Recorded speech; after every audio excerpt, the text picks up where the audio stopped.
Get some help indeed, funky lyrics. Hello, hi, we're back. We are back in action. We're here. We're here. We're here. I made the shocking reveal that I am out of water. I have a singular bottle of water left, and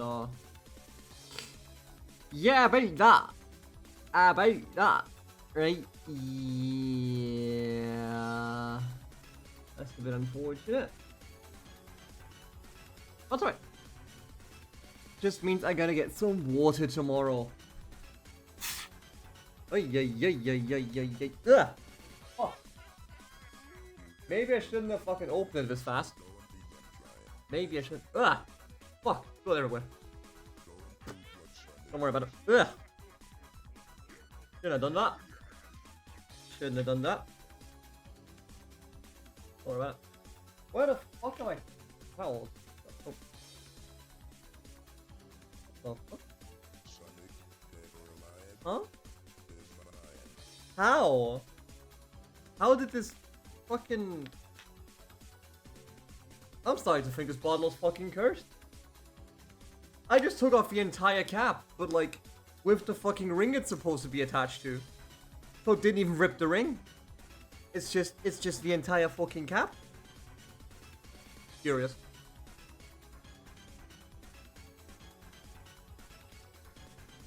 It's just the entire fucking cap.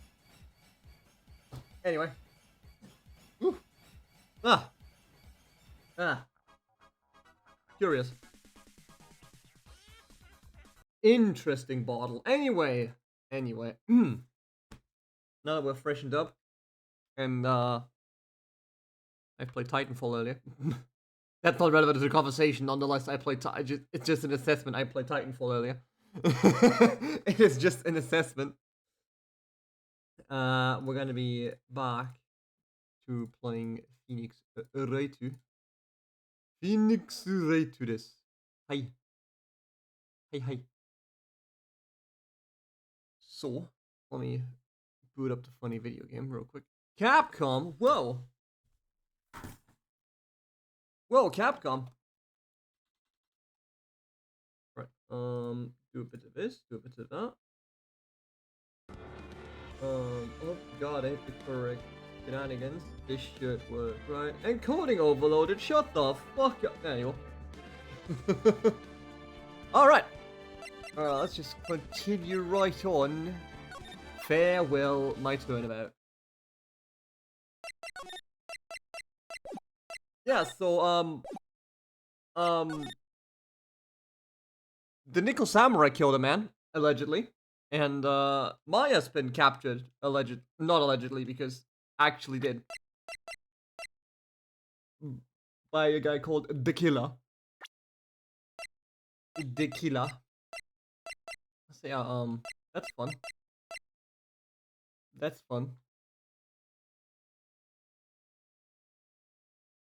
What horror games would I recommend to play? I don't know. I'm not too big on horror games, but I always say Resident Evil 7 is a great game. Like RE7 is genuinely amazing.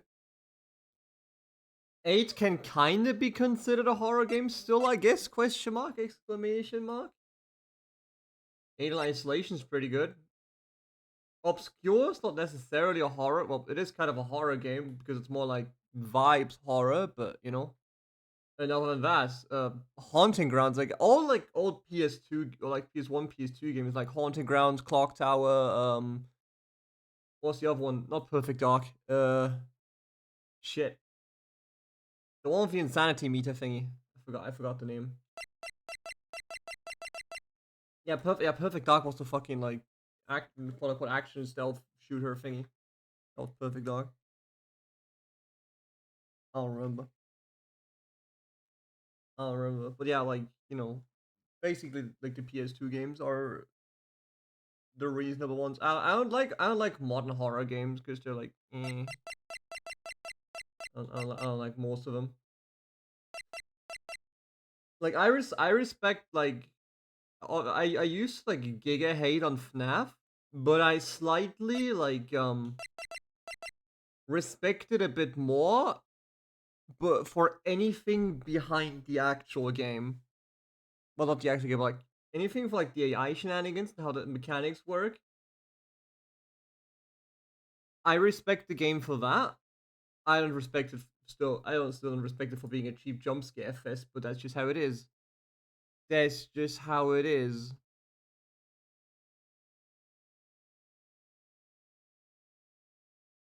You got Ulti Demonologist. Isn't that just one of those generic ass fucking 4-player walk into a house type horror game like fucking Phasmophobia is? I don't like them. They're ass. Anyway. I have a thought. Huh? You're going to represent Mr. Ongard, aren't you? Also, why is the transparency fucked? There you go. There you go.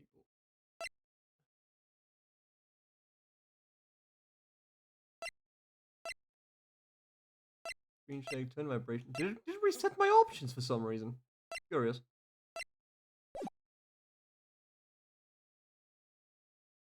You're going to represent Mr. Ongard, aren't you? Yeah, I already seem to have a choice. But what if he is the real murderer? Well, then we're fucked. What would you do then, Mr. Nick? We'd be fucked. It's fast, but more scary, so it is boring. Because I don't like the gameplay loop of Phasmo. It's like, I don't know. I don't know, like, for me, like, these 4-player horror games just don't work. It's like, it needs to be out of... Dead Space is a great one. Dead Space Remake is a fucking amazing horror game. Or like the original Dead Space. Either the original or the remake. There's a gun in it. Yeah, so what? Like, I know I'm a gun tootin' shootin' man, but a gun doesn't make everything better. It makes a lot of things better, but it doesn't make everything better. Would you fight to get not guilty for a murderer to save Mystic Maya? Blast a ghost? That's literally impossible. That is not how this works, unless it's a silver bullet. Depending on which type of, like, not mythology, but like, you know, I mean, it's kind of mythology of ghosts you think out. Pearls. Let's talk to Mr. Ongard first, okay? You can think all the bad things you want, but it doesn't change a thing. Yeah, you're right. I'm sorry, I can't stop thinking about it. Don't worry about it. Pearls, you're really worried about Maya, aren't you? I don't have anyone else left in this world. What do you mean? My family's all gone. Her family? My father. He left my mother and the village behind and went away. Okay. He just skedaddled? I'm sorry. And my mother, she did that thing all for me. Mr. Maya, she's like a sister to me. She's all I have left in this world. Well. Well. Off we go then. Detention center it is. Ho ho. We couldn't wait for visiting hours to start, so Pearls and I came down here early to visit one nickel samurai charged with the murder of the Jammin Ninja.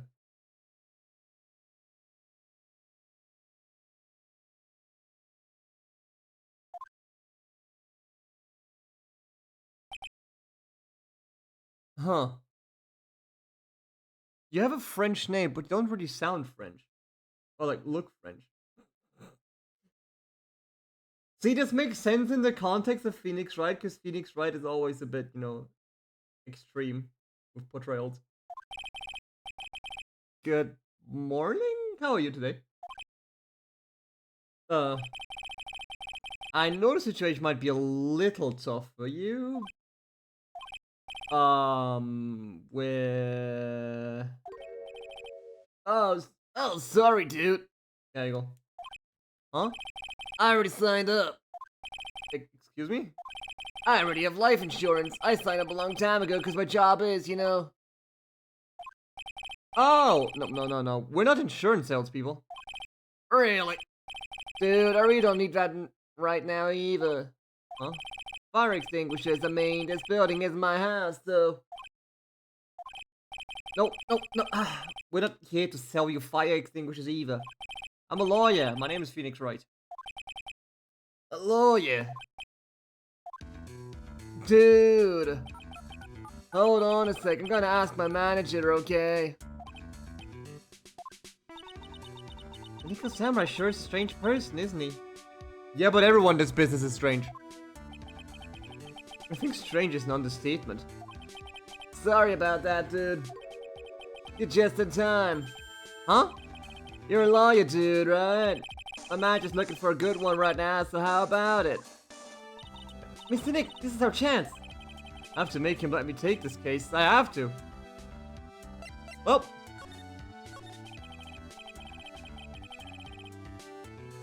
Sorry to intrude, but I would like to ask you a few personal questions.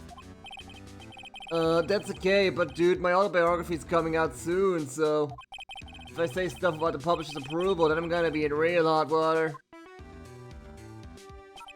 Hold on a sec, I'm gonna ask my publisher, okay? Oh god. Huh. Mr. Ongard is so lucky, he has so many people he can talk to. I don't know if he actually has anyone he can really talk to. There's people he must talk to, not that he can talk to. Sorry about that, like I thought the publisher said it'd be real bad if I said anything, dude. Does he have a mind of his own? Mr. Ongard, I would like to ask you about the murder. Oh, are you covering this for tablet as a side job, dude? Well, if you want my statement on this, you should ask for my stuff. No. I'm not on the tablet behalf. Oh my god. Hold on a second, gonna ask the president of the studio, okay? President of the United States. Is he alright, Mr. Nick? If we're talking about Mr. Ongod's brain here, I wouldn't put my money on it. Sorry about that. The studio president said even Neo-Man Fuji itself knows that I'm not the murderer. Mr. Nick, what's Neo Mount Fuji? It's a mountain in the city of Neo Tokyo, the city of Nico Samurai protect. Well, Mr. Ongard, this is an attorney's badge. Dude, I'm sorry, but I don't have the free time to be looking at things like that. Huh? I'm much too busy with Nico Samurai stuff right now. I don't have the time to make a lawyer's correspondence course. Why does he believe I'm a salesman? Insurance, extinguishers, now this?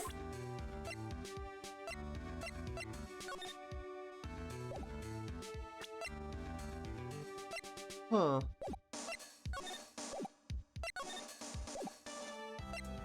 Yeah, I just like... What if I just talk to him about the dead guy? Man, it's too bad he's dead. You killed him. That's the most logical conclusion, don't you agree? Smack him. Dude, what are you talking about? You're making a huge mistake. That's such a mistake, then why did they issue an arrest warrant for you? Oh my god! Stop calling people! You're not the guy in charge of this place, okay? Gosh, you know a lot of people, don't they? I wonder if that 40 really gets reception in here. I guess you're right about the warrant after all, dude. Ladies and gentlemen, I believe we might be making some progress here. Oh, goddammit.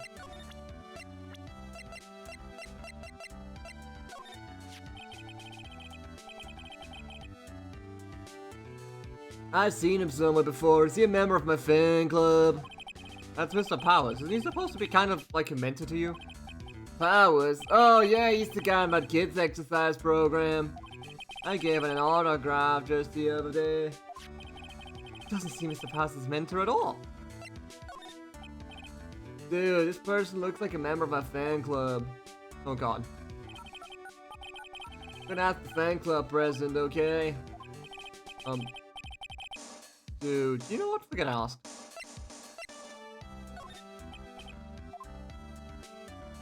Stop calling everyone.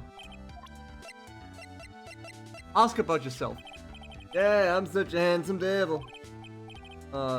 Yeah. And I'm way too good at sports. Karate, tennis, judo, soccer, football. But soccer and football the same thing. Oh wait, no, American football. That other funky shit they do, where like smack into each other. Hockey, fencing. Dude, it's no wonder I'm so popular. Yeah. You're also good at sitting in a jail cell, Mr. Popular. Damn, dude. I forgot to go present him. Mr. Nick, what are you going to do with that? I don't know yet, but I figured I could at least show it to him. That a transceiver? Hey, looks like a real nice one too. I got it as a present from someone. Huh? Interesting. Also been instructed to take your case. Is that what you heard from a transceiver? Yep. Dude, that's terrible. Don't let some disembodied voice boss you around.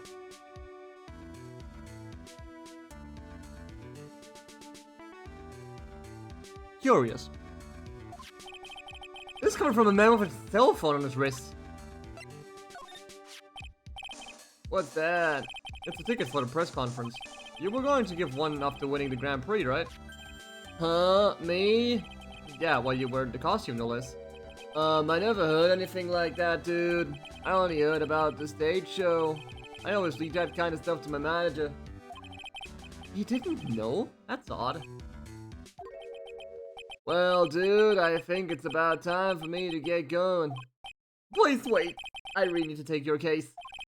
There's always other people in need of a lawyer, right? Want me to introduce you to a few? Please let Mr. Dick represent you. Man, oh man, lawyers these days, now you dudes use kids to pull in clients too. You don't take me as your lawyer, then the killer is going to... Wait, what did you just say? The killer? The killer. What's he doing? He looks like he's mulling something over. Alright, dude. I accept your terms. Huh? I'll let you represent me in court. We did it! We did it, Mr. Nick! Yeah? I don't feel any better for it. And he doesn't look too happy either. Go ahead, ask me anything. I help out as much as I can. First, commit to water.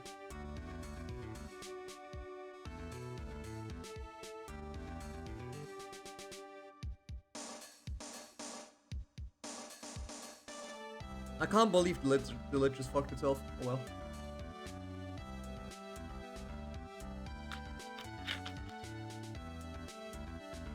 Can't believe you've done this. Anyway. Man, I think my lucky stars that people know my name. Well, you're quite the hero, and you're in national spotlight. I didn't know who he is. Does that mean I'm not a good citizen? It's really great to be the Nickel Samurai. Dude, lately I just keep on getting more and more popular. True enough. The Nickel Samurai is very popular among high schoolers and secretaries right now. Secretaries? I guess Mr. Ongard has a way of catching the eyes of women. Hey, you know my motto? Refreshing like a spring breeze, that's what I am. A spring breeze? That's why this kind of scandalous is disastrous, dude. I mean, even if I get out of here tomorrow, it's still gonna look bad. But everyone loves a good scandal. True.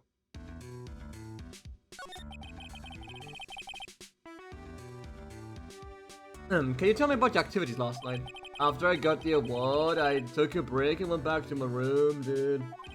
I had that post-ceremony stage show to do. So I was in my Nickel Samurai costume. And you were alone the entire time? My manager was running around being busy, so yeah. Because of the press conference you were supposed to hold after the show. I told you, dude, I have no idea about any press conference, alright? That's strange. I thought the Nickel Samurai was going to confess something. Anyway, when I was leaving my room, that's when I noticed it was kinda noisy.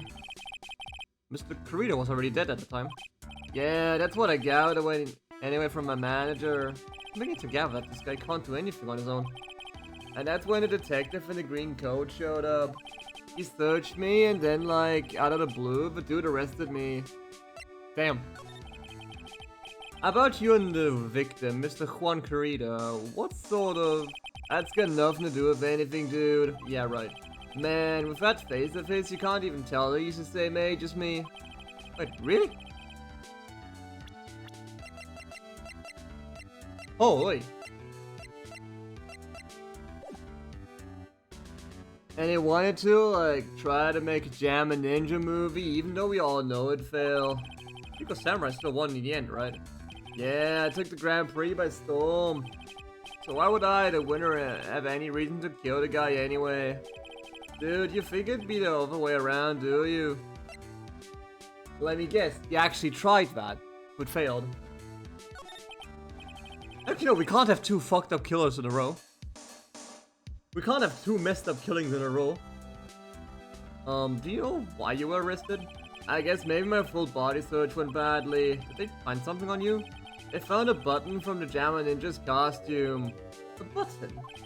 I don't get it either. It was caught in the pleats of my samurai pants or hakama. Ah! Dude, I really think someone planted it in there though. I'm serious. I wonder if that's what really happened. That's just about all I'm going to get out of him. Mr. Nick? Yeah? Let's ask one last thing. Let's test Mr. Ongar to see if he really is innocent or not. We can do that? Yes. If you use this... Maya's Magatama. He won't be able to hide any secrets from you, Mr. Nick. I'm sure of it. I get it. Mr. Ongar, I'd like to ask you one more question. Please answer me honestly. What is it, dude? Did you kill Mr. Juan Kurita? Please put the phone away and answer this question yourself. Alright, just so we're clear, dude. I didn't kill anyone, that includes Juan Kurita, okay?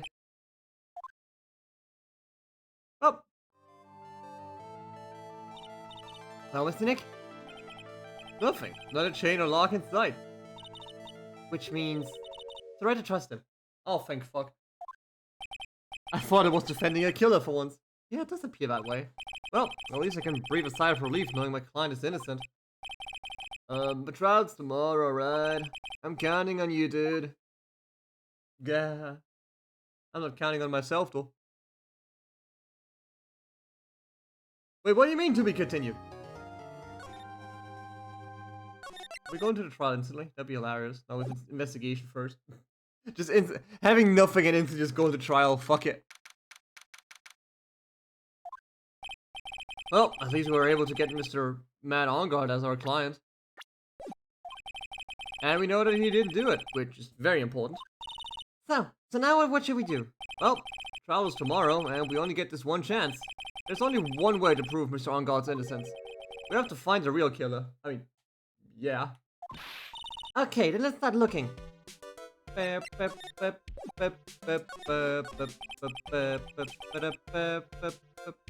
there were no psych locks, that means we can trust Mr. Ongard to be innocent. I really feel much better knowing that. Ever since last night, I was so worried that I kept wondering, what if he is the real killer? What then? Well, then we would have been fucked. Then we would have done what the fucking prosecution always does. Twist shit so hard they win the case. And if we twist shit so hard we win the case by, you know, saying he's innocent despite the fact he ain't, easy. There's something I want to ask you, Pearl. Okay, what is it? Why are you so interested in how Maya and I get along? I mean, she and I don't have anything special go. Huh? What do you mean? But I thought you and Mystic Maya were... I've been mistaken all my time? No way! Gosh, she really wasn't kidding. Pearl actually believes Maya and are... Maybe I should have just let it alone. Mr. Nick, stop it! You don't hide your true feelings from me. Ow, she slapped me! Up! Into the hotel we go. Gatewater Hotel, hotel lobby. Hey, what do you think you're doing? You can't come in without... Good morning. Hold on, it's you! What is going on around here? I heard poor Juan was killed, is that true? It's a bad rerun, that is. Another steel samurai doing the most evil of deeds. You know, that's not entirely... I'll have you know that I was a huge fan of Juan's. Why oh why do all the stars I'm interested in drop by one and one like flies? It's always been that way, ever since I was a little... Oh god. The class hamster! Never name just even better. What? The hamster died! Fuck! Actually I wanted to ask you about the murder, what happened. Hey, don't push me, boy! Mr. Nick? I couldn't hear everything she said because she was talking too fast. Mr. Oldback, could you please speak a little slower? Don't boss me around, you spiky-haired smarty pants! Jeez. That lady. My dear Hammer died a year ago in that dreadful murder. And only recently did I find a star that makes my heart go ba-doomp again. I don't know what to say. I ask you, why does every Starlight shift always end up kicking the bucket? I'd watch your words. No one's going to get away with saying anything bad about my Juan. One could say, he was her Juan. Anyway. But I haven't said anything. Well, I don't believe a word what that woman says anyway. Huh? What woman? That irritating backwater girl with the afro and the horrible country accent. I mean, what is that manner of speaking supposed to be, and why does she never stop? Honestly, women these days, they don't know the meaning of the word modesty. When I was young maid, I was so beautiful I would eat the flowers in the field blush, but despite this, I pressed flowers. You pressed flowers? Pearls, are you thirsty? A little. Okay, I'll go get you some juice or something. Thank you very much. Hey, are you paying attention? Youngins today. So I'm guessing Miss Oldback heard everything from Nada. Oh. I want to ask you about what happened around the time of the murder. I don't know anything about that. I was here getting ready. Getting ready? For what? The show, of course. Oh, and press conference afterwards. Cue mysterious music for the magical press conference. Anyway, I don't know anything about the murder. Yeah, I see. But, huh? But if you're talking about what I saw, that's different. I saw it very clearly. What? I saw the most important moment of the night. Gotta be completely irrelevant, innit? The most important moment? You don't mean... Oh, so you know... So now you treat me with respect, you disrespectful child. When you speak to your elders, you should always be polite. Really, kids say. Please tell me, what did you see? Ah, fuck. God damn it, Granny. Jesus Christ. The murder last night was gruesome, wasn't it? But then, what murder isn't? Please don't stray onto another tangent, please. Want to hear more, then you should show your respect and bring this lady a present. Oh my fucking god. Oh, I'm out of here. This place sucks.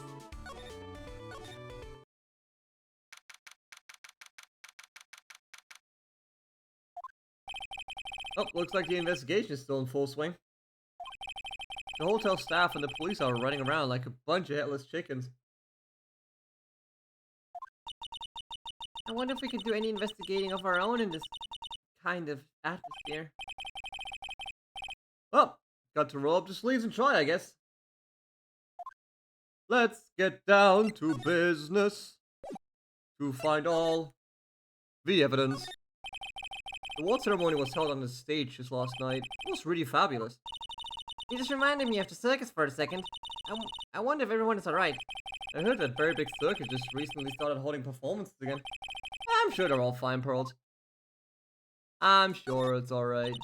That's such a beautiful sight. A chandelier? Yeah, but I can't believe it. I can't believe that such a terrible murder happened under such beautiful light. It's shocking. Yeah, about that. Don't worry about it. It shows one luxurious hotel, almost to the point of gaudy, but all bunched together. Everything fancy imaginable. Speaking of fancy, didn't the bellboy give me something like that last year? We had this table last night, didn't we? Yep. I was really happy then. I wish I could make you smile again, even for a second. Jeez. This place is fucked up. They haven't cleaned up all the food yet. Just a sad feeling hanging in the air now that the party is over. They haven't cleaned up the food, you say? So what if we go for seconds? Or thirds? Or fourths? No one's gonna notice, right? No one's gonna, like, mess with us if we just take a snack or two, right? Eh? Eh? There's a grand set of doors over there.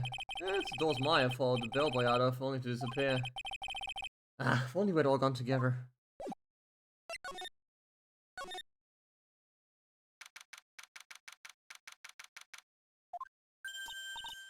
Oi, you're over here!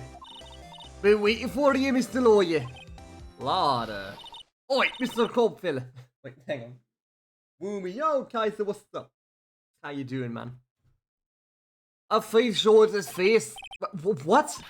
Arrest him, put him on trial, find him guilty, give him the death penalty. What's wrong, Lotta? Are you feeling alright? Look, here and there and up and down the mountain, but it ain't here. So why don't you just hurry up and give it back to me, you creep? What are you looking for?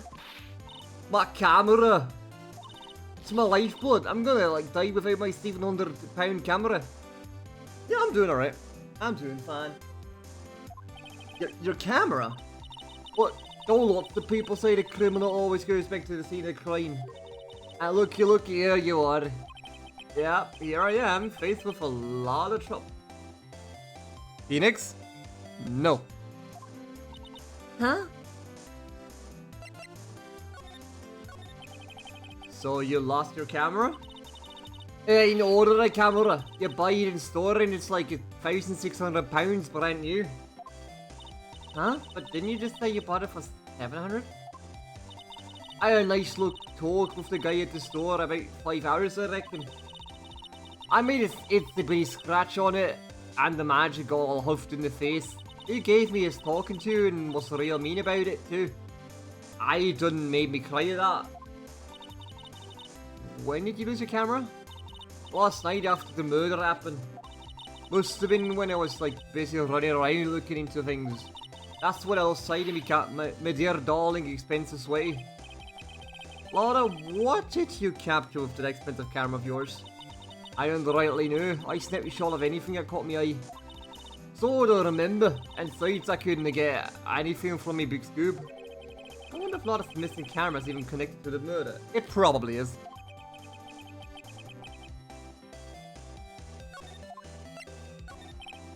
Laura, please tell me what you know about what happened at the time of the murder. Well, from before the ceremony last night, I was hanging around here in this area. Actually, I was here around the time Mr. Rykan was arrested. What were you doing here? Yeah, sure, you went to school, city boy. Wherever a lot of hard goes, there's the story to be found. A big scoop to be had. A big scoop? I told you before, I'm gonna be the best tabloid photographer the world's ever seen. Like, of course, that means I'm always looking for the perfect shot. I wonder what scoop she was after this. Heiser, what the fuck? Are you... Sir? Sir, pause. Sir, are you mad? Are you fucking mad, man? Are you, like, insane in the membrane? Thank you a lot. Thank you a lot. A lot. Sorry. But shit.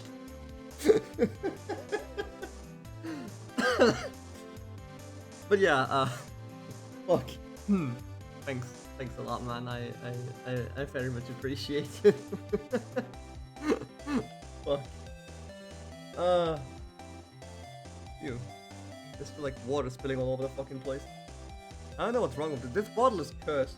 I have to get rid of it fast.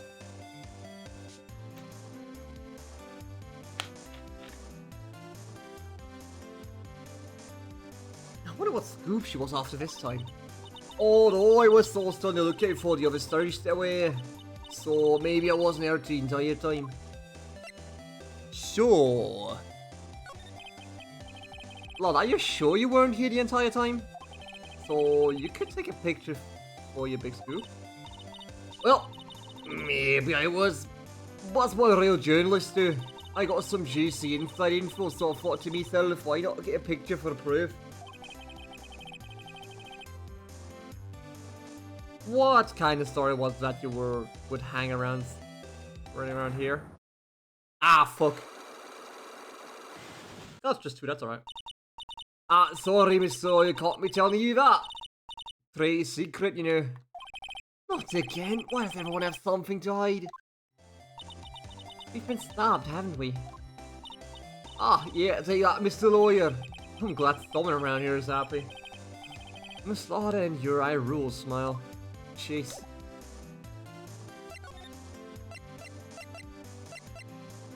Well, let's check the crime scene. What the fuck? That's a lot of bears. That is a lot of bears. Mr. Nick, where are we? We're in Mr. Juan Carita's room, Burl. Mr. Carita, the victim. Which makes this the crime scene, too.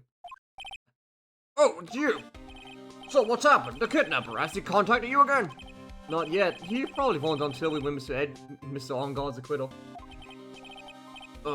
You okay, pal? Hanging in there? I just want Maya to be alright. We don't have a lot of time left, but I'm gonna help you as much as I can, pal. Can you do that, even if we want to look around the crime scene? Just this one. Special circumstances, right, pal? I'll even tell you everything I know, but you've gotta keep quiet. It's my neck on the line here. Thank you. Oh, that's right, I got you guys some map at your hotel, pal. There you go, little Missy. Wow, you're giving it to me? Thank you. Wouldn't want you get lost in a hotel too big for its own good. Mr. Nick, I got a map. That's great, Pearl. But Mr. Nick, I can't read what it says. Unfortunate. Whoop. Since we have to find out where the person was killed. God, Chief, why is this room so much bigger? Maybe it was shot through the wall.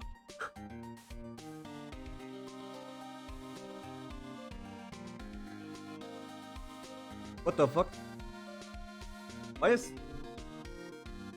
Why am I talking, not talking? Hello? What is it picking up?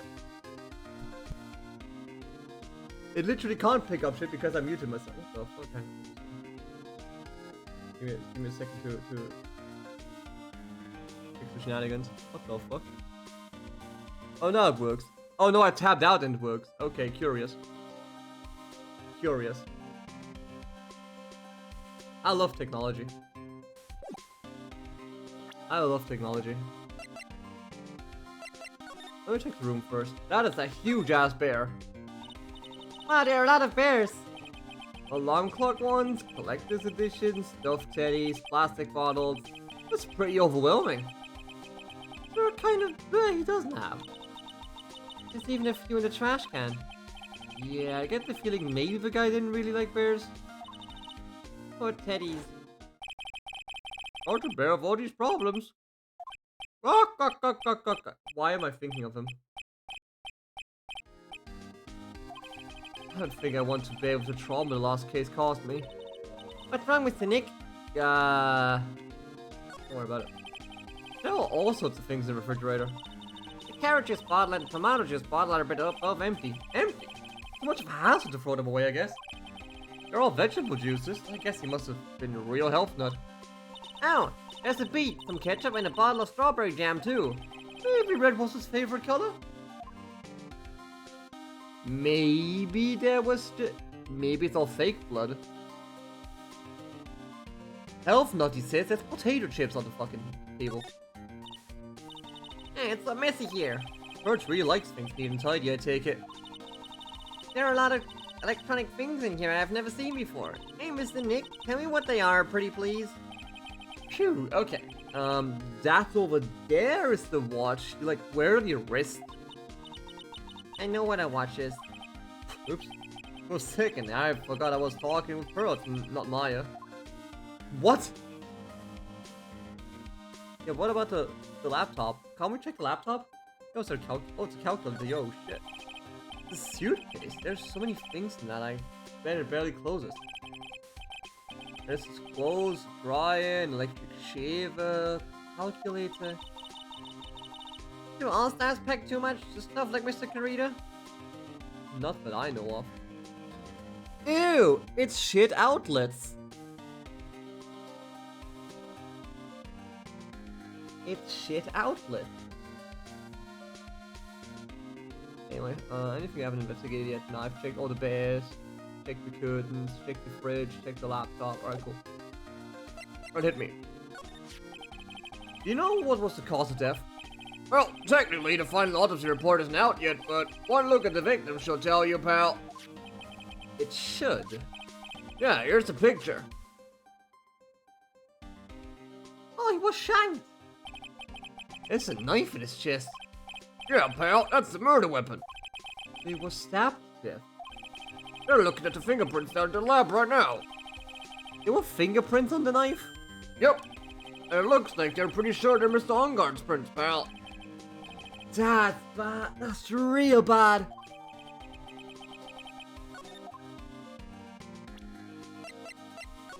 Okay, let's see.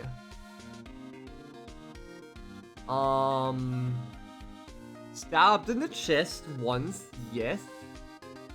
That doesn't look lethal though. We also have a guitar case that was opened for no apparent reason. We also have a guitar case that was open for no apparent reason. Why is...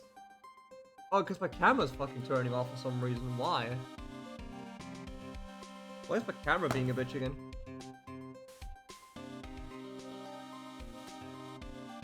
Come on, you prick.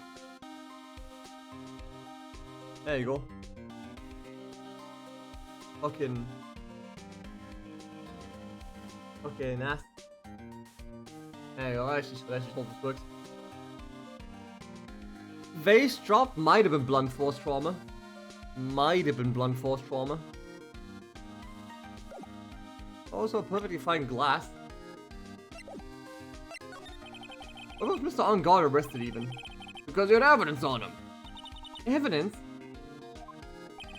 Looks like the victim, Juan Carita, really put up a big fight. Ah! Yeah, I want to look at the crime scene, you can tell. There's signs of a struggle everywhere.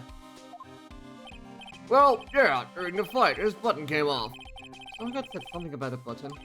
Something like one of the Jammer Ninja's buttons got caught in his Hakama.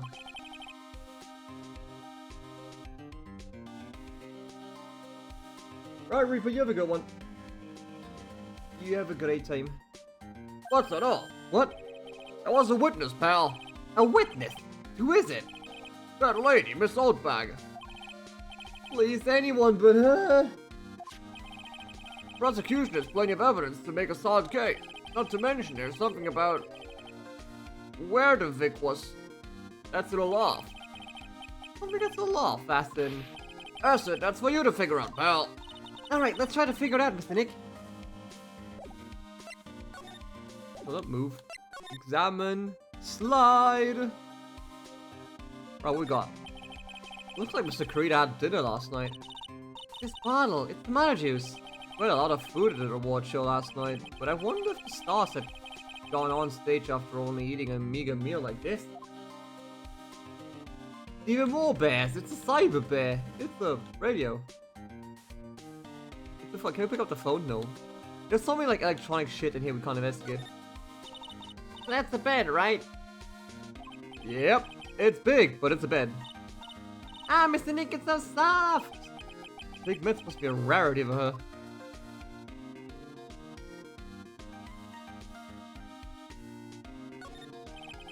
Bottles of cosmetics are scattered all over the floor. This is probably where Mr. Kurita fought his assailant. Where are these bits of glass from? A flower vase, maybe? There are flowers on the floor, but I don't know what they are. You don't know much about flowers, do you, Mr. Nick? Nope. Why is there blood in the guitar case?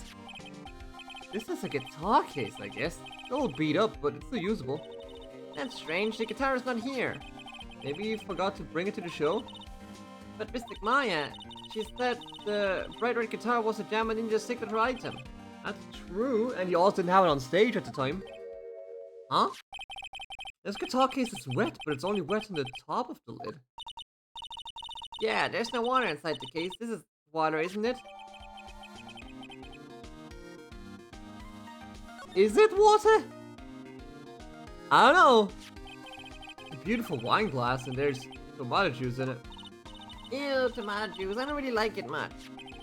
There's a bottle of it on the table over there. That's probably where it came from. But doesn't it seem weird? What seems weird? I mean, everything else is scattered all over the floor. She's right. The floor vase was broken and the makeup is strewn everywhere. Why is the glass the only thing that's still alright?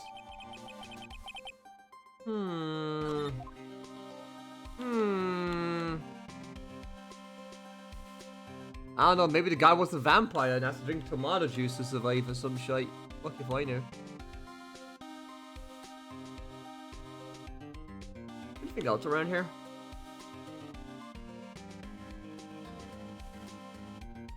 Doesn't seem like it. Right. I'm gonna make a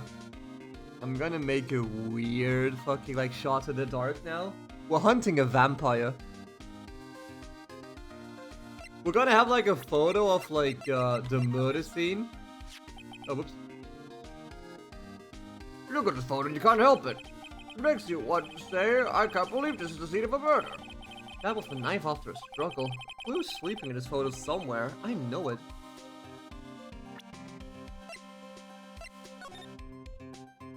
But like, I'm gonna take a shot at that. We're gonna like hunt a vampire. We're gonna get a picture of the murder and it's gonna be like, but there was no one in the mirror.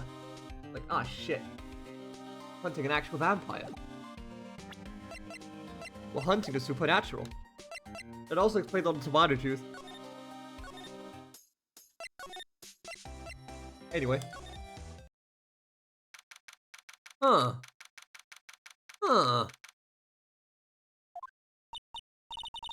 Where are we? We're in Mr. Mad on God's dressing room. This is our client's room. May I help you with something? Oh, we're... You Mr. God's lawyer, correct? I gathered as much. I also looked for lawyers on my end, but to no avail. How did you know I'm this lawyer? You were just saying that this is your client. In a situation like this, the only person who would use such a word would be his lawyer. Wow. It's a simple deduction, really. My trial is tomorrow and Mr. Ongar's situation is looking rather grim. So, you came here one stop on your mad dash to find clues to build his case, correct? Well, you're not totally right, but you're not totally off either. Sure ain't not the time to be showing off, Mr. Nick. I'm Adrian Andrews. Adrian? I hate to waste time, so let's get down to business. Alright. Adrian Shepard? She may be a small statue, but appearances can be so deceiving. I assume the first thing you need to know is what everyone was doing that night, correct? Yeah, that is correct. Well, then I will tell you. Before the award ceremony, I had dinner with Mr. Ongard. In this very room, I might add. Dinner? Why'd you eat? I told you I had to waste time with trifling details. If you look at the table itself, you wouldn't need to ask me. Bet it's a lot of fun at parties. When the award show was starting, I headed for Viola Hall. And after the show ended, you came back to this room? No, I had some small errands to run. I helped with the preparations in the lobby. Oh, preparations for the post-ceremony show, I guess.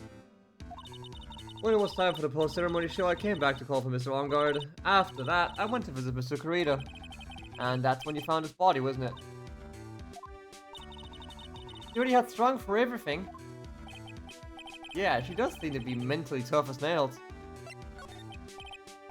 So about you and...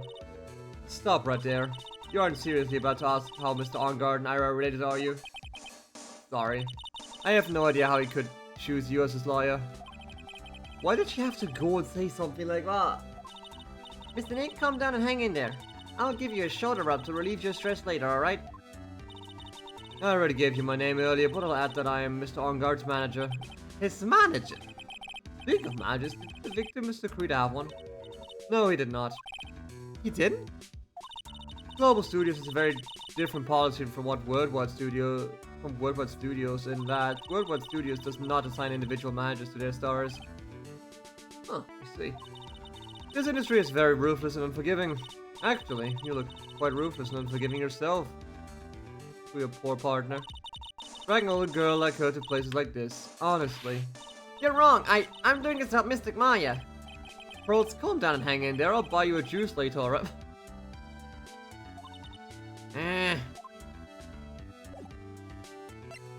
Oh, out of the way, I gotta investigate this room. There's some samurai looking clothes in the sofa here. I think that jacket looking thing is called a happy. Whatever it is, I'm sure something like that would make a great souvenir. I would be absolutely thrilled. There's a giant bone sitting on the plate. I don't really like meat. Huh? There's something weird about this plate. I just wish I could put my finger on what it is. There's a knife missing! There's a knife missing! Looks like dishes left over from dinner. A dinner for two of that. I'm sure they're Mr. Ongard and Miss Andrews' plates. Looks like they had T-bone steaks. What's with Global Studios and T-bone steaks? Actually.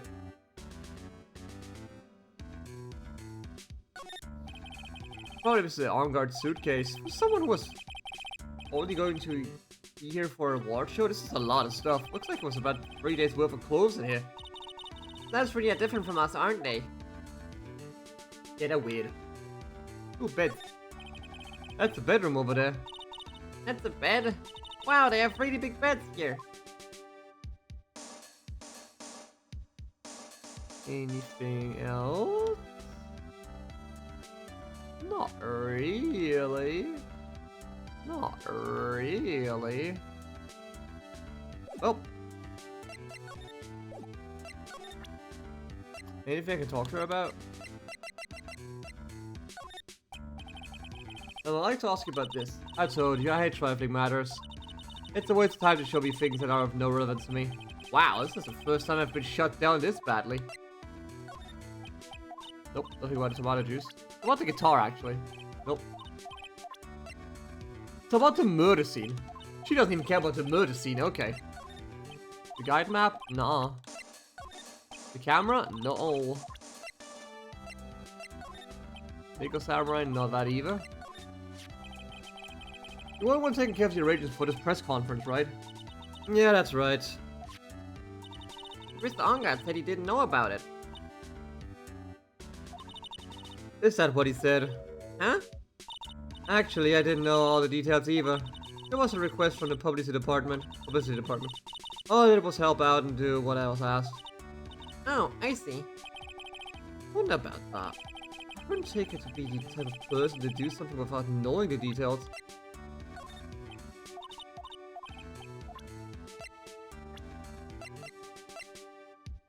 Huh. Do you know anything about Old Bag? No. Do you know anything about Kurita? Did you know the victim, Mr. Kurita? Yeah, I knew him. The world is such a small place after all. You know about his rivalry with Nickel Samurai? Honestly, they were like children when it came to that. Time and time again, those two competed with each other over the most trivial things. If even one of them wasn't so stubborn, then maybe no one would have needed to die. Whoa! I've got a hunch this woman knows more than she's letting on. She must know why Juan Kurita was killed.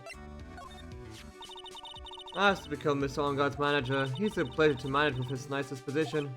Huh, Onguard does seem like a rather weak-willed man. Always doing what he's told. He's always saying my manager, right, Mr. Nick? Yep.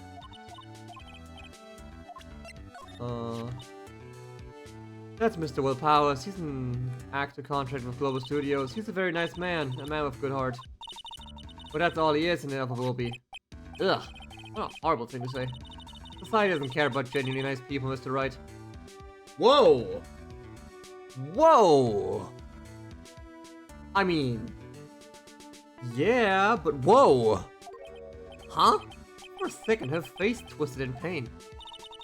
I wonder if something happened to Miss Andrews. Tell us something about yourself. I hate talking about myself. It's a trifling matter, that's why. Jeez. Take away that layer of sarcasm, she really does seem to hate herself. Motive! Do you have any ideas? As to why Mr. Kurita was murdered? Why would you ask me about such a thing? I'm just doing my job. So, do you have any ideas? Ah, for fuck's sake. I don't even know where to start.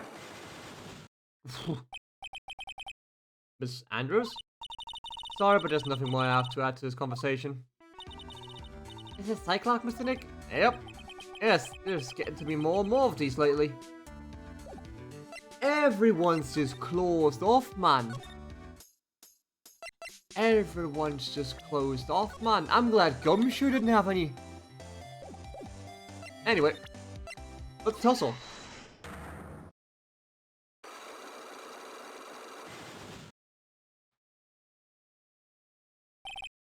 Big scoop. Lada, will you please answer my questions? On the night of the murder, why were you loitering around the victim's room? Thought you didn't know you from me, Scoop. What I want to know about are the details of the scoop. That's not something I can tell you. I mean, there's my bread and butter. Alright then, an unpleasant tablet photographer looking for a scoop. I'm going to say that you were looking into a scandal. Yeah. Could it be that you, Lada Hart, were looking for a break with a huge story? Perhaps an unfolding scandal between current Juan Kurita and this person?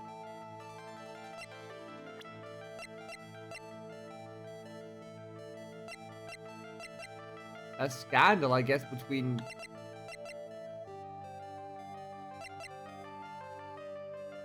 the manager?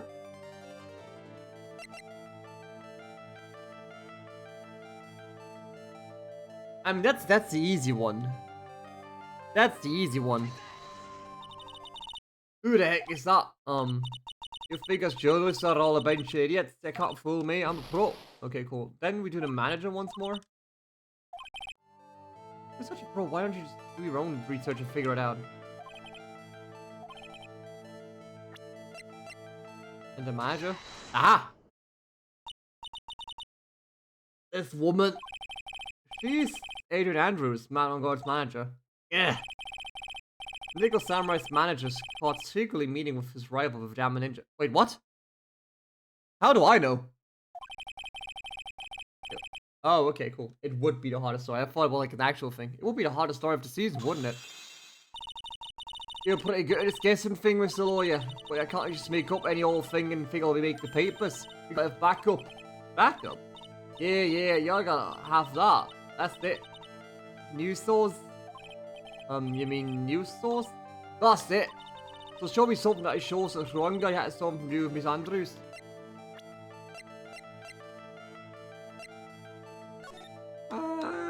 Good question. I don't think I have anything yet.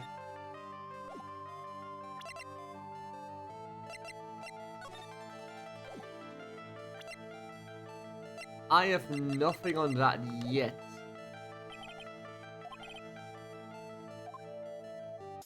I have nothing on that yet.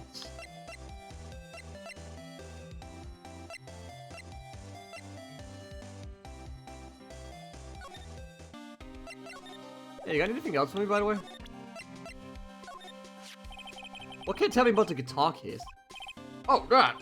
This is just what I heard, pal. But that's a jamming into signature item. The guitar case? No, not that. What are you taking me as? I mean the guitar inside, of course. But the guitar's missing. Yeah, we looked for it too. But it's not normal for a person to forget to bring their most famous item to an award show. It's starting to sound like that red guitar's related to the case after all. It's about this wine glass. Ah, so you noticed it, pal. The whole crime scene was a mess, but this glass was the only thing that was untouched. You noticed that too, Take Gumshoe? No, actually, Miss Von Karma noticed it first. Yeah, Pearl's noticed it before me too. Hey, wait a minute. So does that mean Miss Von Karma's here at the hotel? Yeah, she's around. Man, you're going to be in so much trouble, pal. Especially if she catches you in here. Oh, you can bet the instant I see her, I'll be running the 1,000-meter dash. Shit. What's that beeping noise, Mr. Nick? Huh, I've heard this sound somewhere before. It's Miss Von Karma. Huh? For some reason, whenever I hear that sound, she pops up out of nowhere and whips me. Come to think of it, that's exactly what happened the last time. Sorry, gotta make myself scarce later, pal. Ow! Ah, fuck. At last, you reveal your true nature, Mr. Phoenix Wright. Would it be too much shots for you to be nice to me for a change? So you're the type to steal information from pitifully hopeless detectives. That's very dishonorable of you. Ow! Hey, don't you dare run away, scruffy McTrenchcoat. Ah! I didn't think the detectives of this country could be this pitiful. Ah! Detective, come over here for a second. Ow! Ow! Ow! Ow! Ow! Ow! Ow! Ow!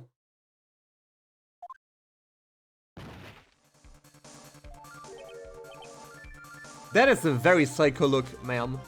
That is a very psychotic look. Please don't do that again. Huh. I feel better knowing at least you were man enough to face your punishment. It was so scary you just froze up on the spot. Mr. Phoenix Wright. You've stolen my perfect prosecution record. Well, just don't be a bitch. I'll never forget that. This time, victory is mine.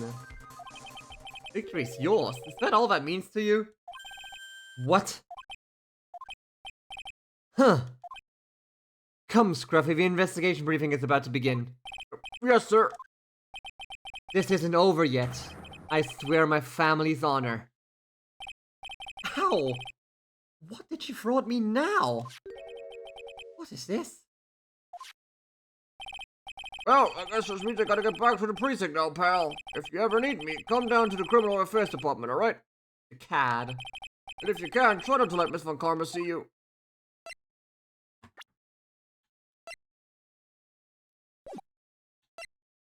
Ooh, yoink.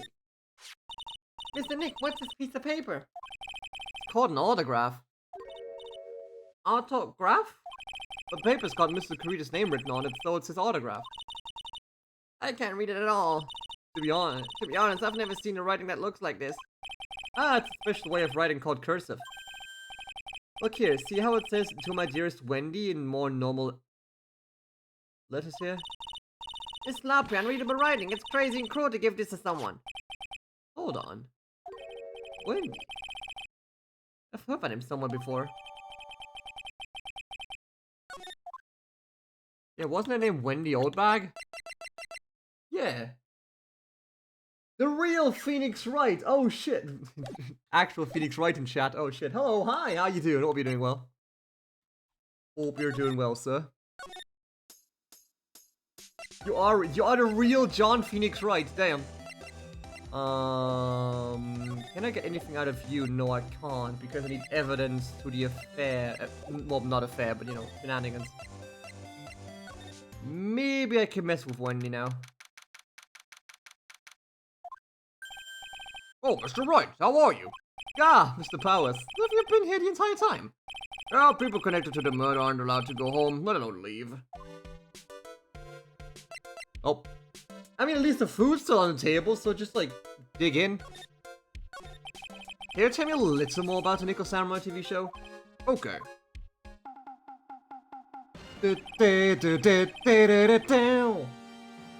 Nickel Samurai is an action hero program aimed towards kids. It's a sequel to The Steel Samurai. I see. This time, there are 3 samurai brothers. The Aluminum Brother, the Aluminum Samurai, the Tin Samurai, and of course, the Nickel Samurai. It's a love...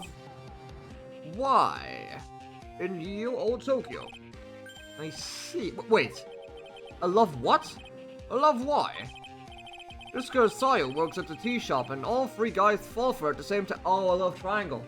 Kind of. But like, more. Oh, I guess the Y shape is like the 3 brothers colliding over this one girl.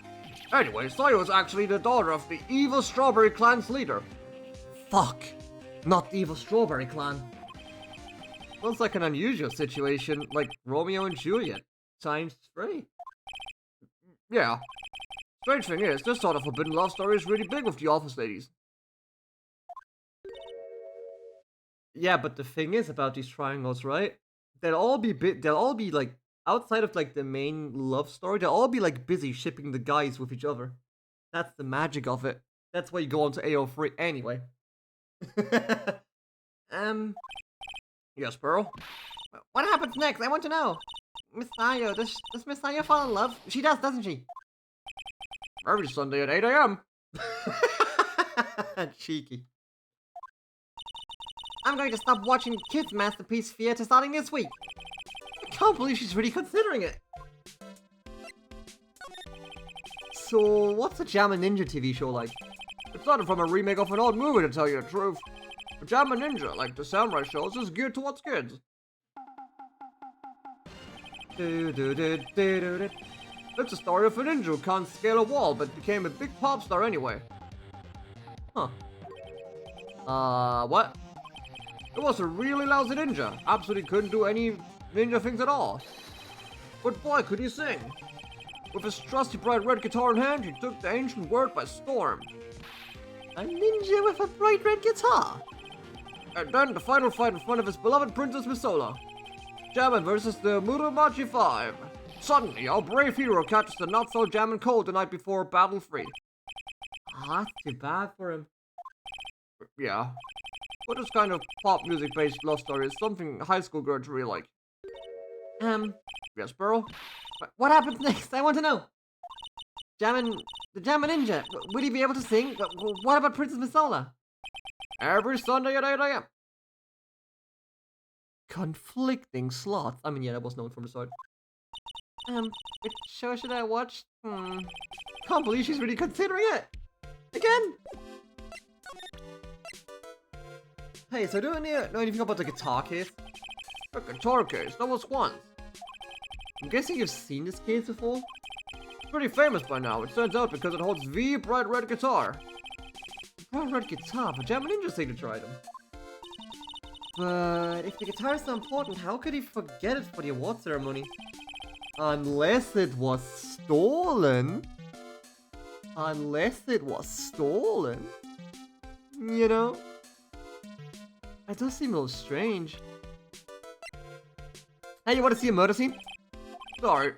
No. I know a thing about it. What do you mean you don't know a thing about a murder? Hey, anyone, you know, like, tomato juice a lot? No, okay, cool. No vampires here.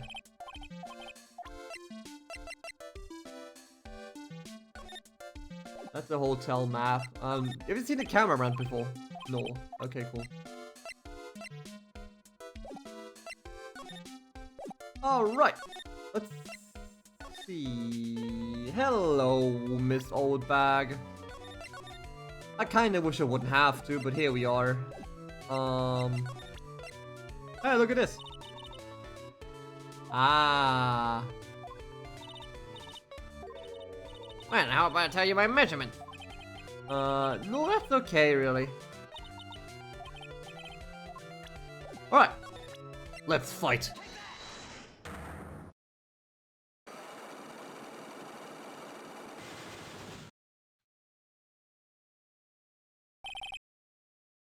What did you see? Alright, I'll be honest with you for now. And please tell us what you saw. But, oh, what a waste. And here I have a perfectly good chance to have a little fun at you young'un's expense. I am a little devil after all. Doesn't that imply you aren't a good person? Alright, I'll give you what you want. That's Juan's autograph. Yep, it is. And it even says to my dearest Wendy on it. That's me, right? Right? Maybe by freak coincidence? Yeah, sure. My name is Wendy Oldback, so that Wendy has to be me, right? Well, it may say Wendy. But somehow I don't think Juan had this Wendy in mind when he signed it. Oh, please give it to me. Let me have it, please. Oh. Can't let you have it just like that. Yeah, I know. Then how about an exchange? Alright. Whoa, she must really want this autograph.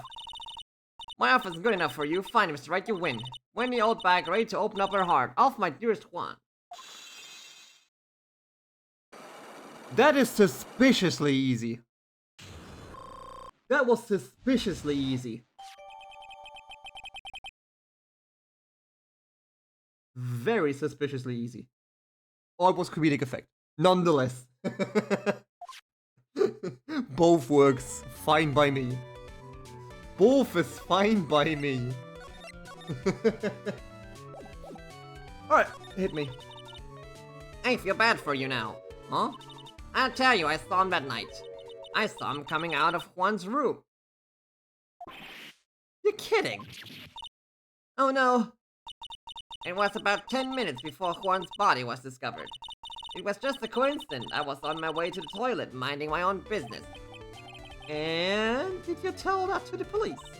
Well, of course. I thought I could get a gift certificate or two out of it. Maybe... Does anyone have a sense of justice in this place? It's all just, oh, what can I get out of it, huh? Jeez, you people. Gift certificate? I've been recruited again for that part of the trial. You know, the trial tomorrow. Oh no. This time, you're gonna get it. I'm gonna work hard to get your client pronounced guilty. You rude ass. But Mr. Ongard hasn't done anything bad. I don't care about details like that. I know he did my dear poor Juan in. I just do. Yes, about last time when you were wrong about the Steel Samurai and Mr. Powers killing him, huh? Well, not killing the Steel Samurai, you know, killing the other guy. That yellow-bellied chicken. Yellow-bellied chicken? I wonder what that would look like. I trust my sense. I know when someone did something bad, and I say he did it. What did Mr. Ongard ever do to her to deserve this? So what did Mr. Edgeworth do to Mr. Ongard to make you so... You don't know? That guy, you framed my Okay, hang on. We're onto something here. He created a scandal that plagued poor Juan. Mr. Nick! What is it? What's a scandal? Oh, I'll tell you about it after we get home, okay? Poor Juan, led astray by the wiles of that vile temptress. Mr. Nick, what do vials and vile tempers mean? Ah! We are talking about that. How about we just listen to what Miss Oldback has to say for now, okay, bros? Just ignore it. So, Miss Oldback, who is this woman you're talking about? Adrian Andrews, of course. Well, that guy, he shoved the girl onto Juan on purpose. What? His own manager, but why? I thought lawyers were smart. It was to create a scandal to make Juan lose face. That girl drove Juan into a scandal that dragged his reputation through the mud. Sounds like a pretty standard definition of a scandal to me. What do you know about that anyway, Miss Oldbag? I'm one of Juan's biggest fans. I'm always out there gathering information. Here's nothing I don't know. There's nothing I don't know. Do you have proof that Mr. Ongar did what you say he did? Next week's issue of a certain magazine says so. Ah, of course, a tabloid. Next week, doesn't that mean it's something people don't know about yet? Why would Miss Oldbag have information like that? And where did she get it? Okay, well, can I have it? I need it. I do very much need it. Hey, look, here's a guitar.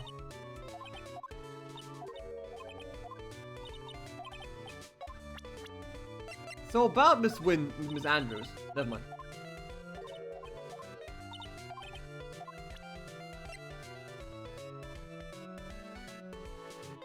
Has come to America to defeat me in court.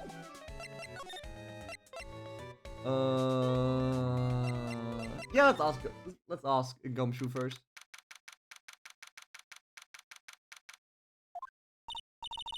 Doesn't look like Mr. Scruffy Detective is here. Right, now even Pearls is calling him Scruffy. Thanks, Francisca. You said something about the investigation briefing earlier, right?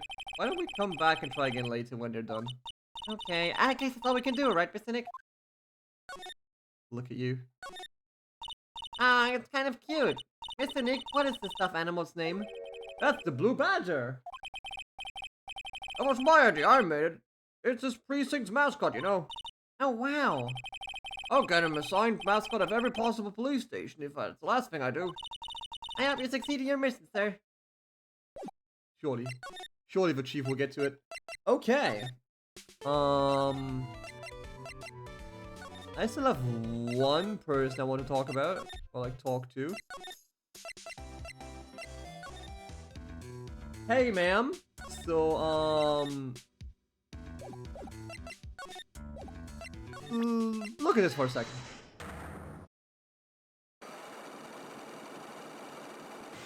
Ah.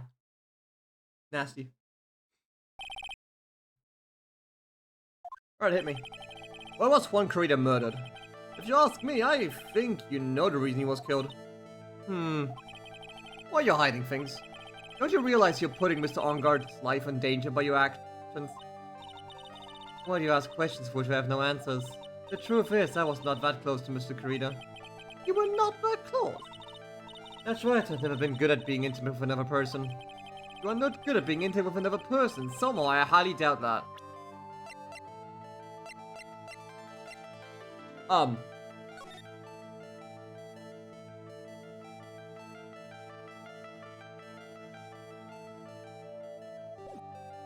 Can I throw that at her? I don't think I can.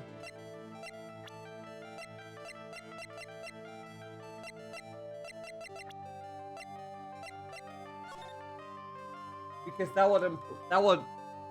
because then I would instantly accuse her of stabbing the man with the knife that's missing on this table. What if I take the white? Nah. Is there anything I could pin on her?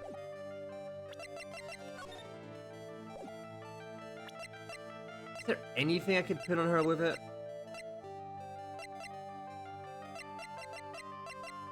I don't think I do. I don't think I do.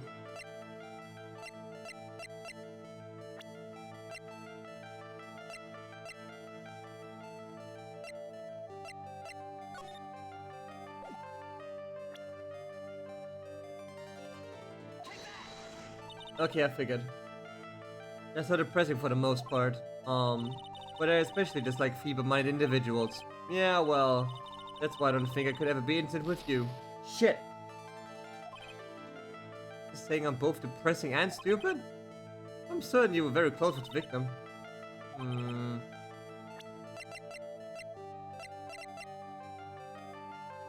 Oh, does Lotta have a photograph?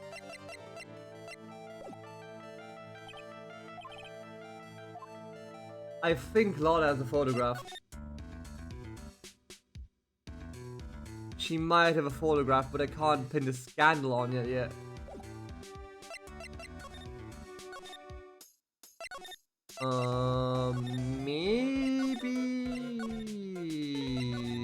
Maybe I can ask him.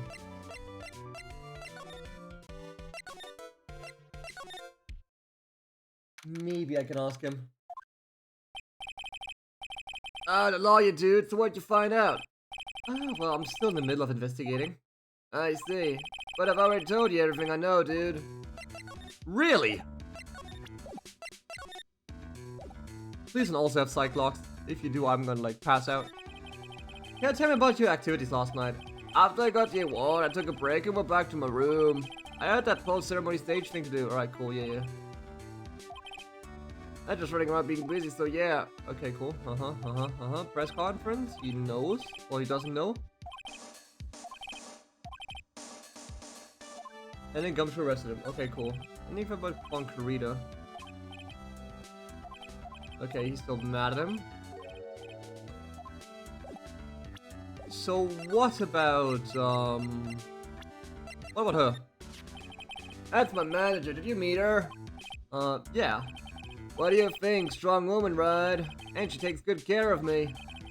You're such a mama's boy. Jeez. Okay, that's all I'm gonna get out of her. Fuck.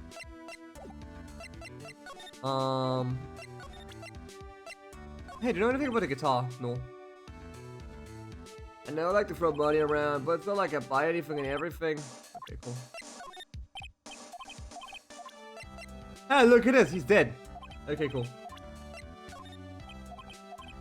Anything about the camera? No.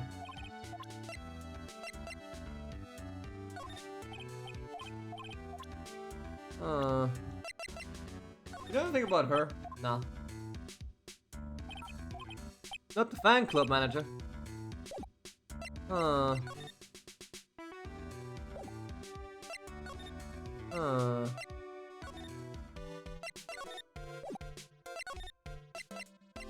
I'm missing something. And something with a scandal. Look around here. Oh, seats for the spectators of the post-ceremony show and press conference. But it's too bad neither event are going to have you out there. Just the cameras. Yeah, these cameras must belong to the press that came to cover the conference. They're all basically doing the same thing, staring at the empty stage. This is the stage they were going to use for the post-ceremony stage show. After the show, there was supposed to be a press conference, but even Mr. Ongard himself didn't seem to know, huh?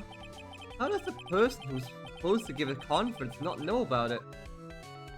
A body double. The lobby with a grand staircase always feels enormous. But right now, the only thing filling this enormous room is anxiety about the murder. I really hope nothing else bad happens here. Ah, well, you see.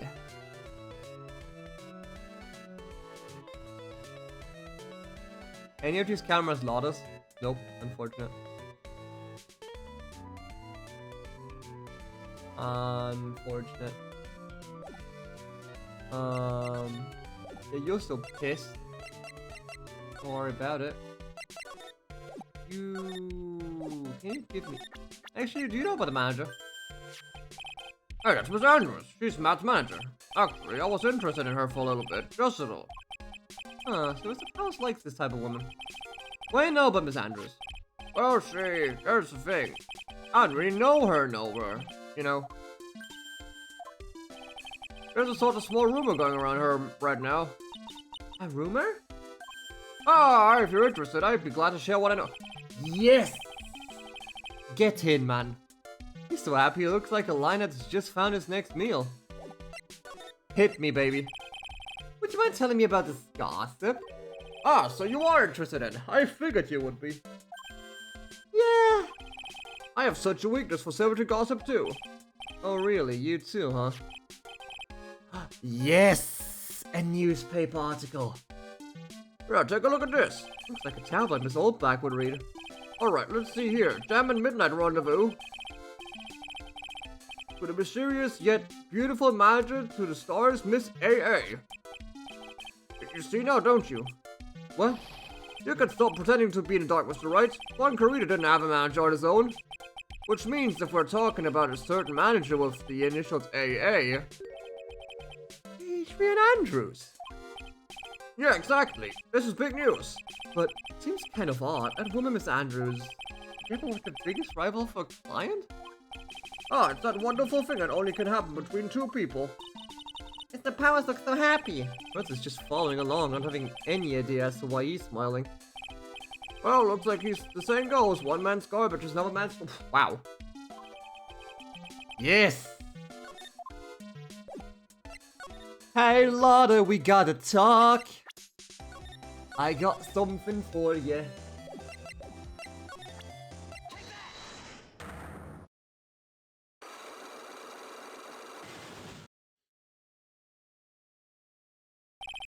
I got something for you.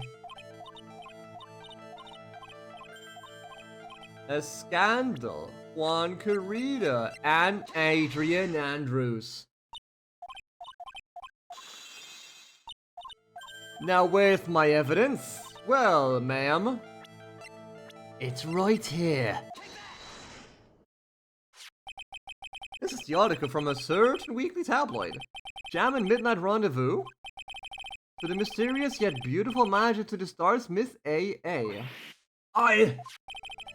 Mr. Carita didn't have a manager of his own. What's more, his rival Mr. Onguard's manager, Adrian Andrews.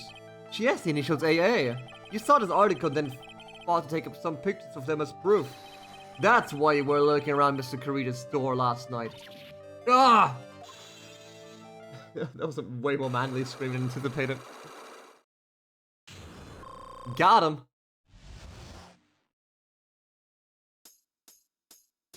Alright, let's hear it. You were looking into Miss Carita and Miss Andrews' affair, weren't you? Oh, you got it? I was going to get myself a scoop by catching him in a secret meeting. But there's already an article about it on one of the weekly tablet magazines. It's no longer breaking news. What should I say? I don't know this is where I ate. What kind of vague thing is that? That ain't no proof or nothing. People are gonna see the real proof. Well, at least I do, so that's why I was doing, getting photos. Oh. I got a whip to read this into some gossip and a little Miss Layton. I spiced it up a little, having myself an exclusive story. Wow, Lotta, nice journalistic integrity you got there. Ah, don't worry, Phoenix, it's all over the news nowadays. Alright, fish up right, not my spicy article, you know, but... Huh? The paper I wrote it on, my note to yourself is gone. Your note to yourself? Also cite the case of my camera. They done run off together. I came here for my big story. They didn't come here to have me try to disappear on me. Yeah, I understand. So to make a gal go bonkers, I tell you, what's with people now anyway? I never thought I'd see a day when someone fucking done stolen something from me. You really want that note back, huh? Got no idea why though? Starting that note is probably a bold-faced lie.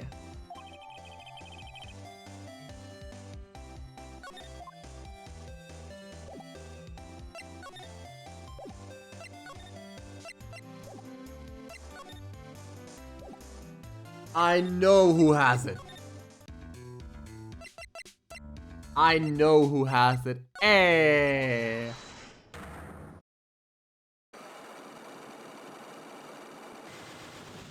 Bada bing, bada boom. It all comes together now.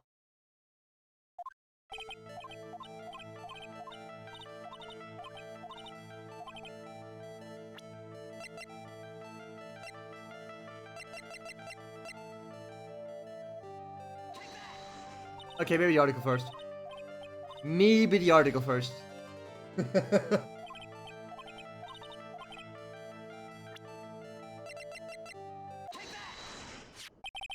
and Mr. Carita had an intimate relationship, did you not? A silly third rate tablet article. If you even had half your wits about you, you wouldn't believe such rubbish. Oh, it seems quite a few people have already bought into the story. That's to be expected in a world filled with crooks and liars. Note to self, stay on her good side. In any case, I despise interpersonal relationships like that. I see. However, what if there was a need for you to get close to someone? Me need to get close to Mr. Krita, as if there was ever such a need. Didn't you get close to Mr. Krita for this person's sake? Fuck. Huh.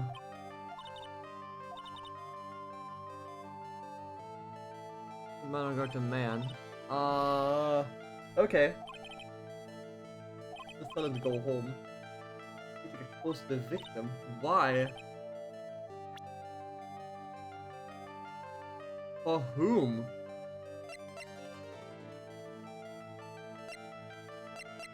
For Miss Oldbag? That'd be a fucking lie.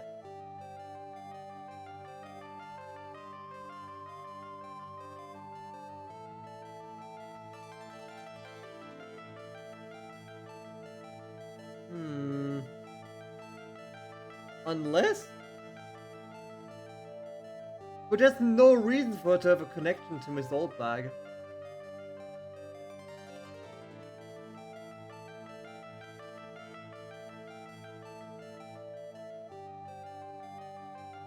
Does she? Now let's scratch her out of this. Scratch her out of this.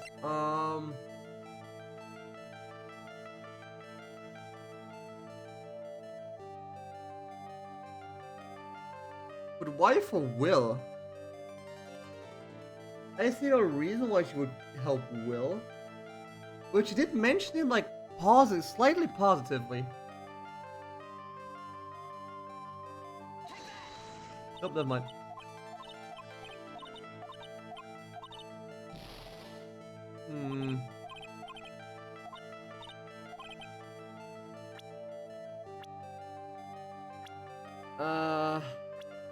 Can I read the article?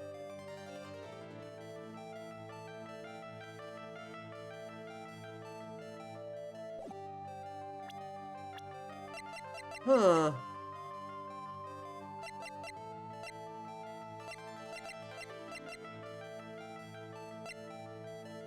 What is... Why? Balada, that'd be hilarious. To give her the scoop.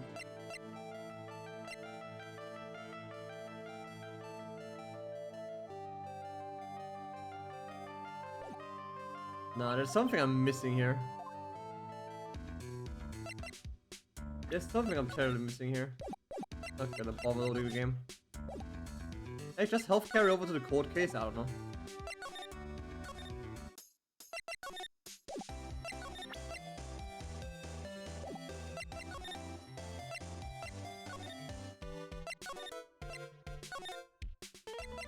Hi, so about this. Never mind.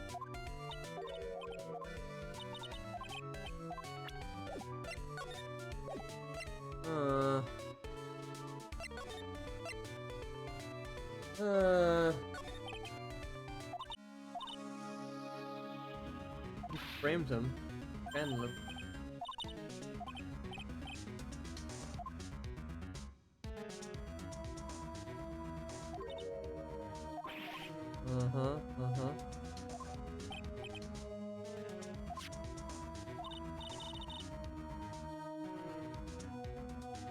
You shoved the girl in the one on purpose.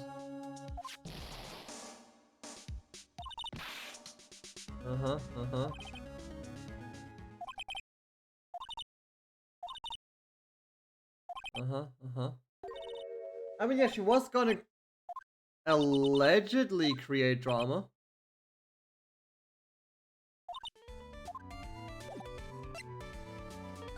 She was gonna allegedly create drama, but for whose sake? Oh, hang on.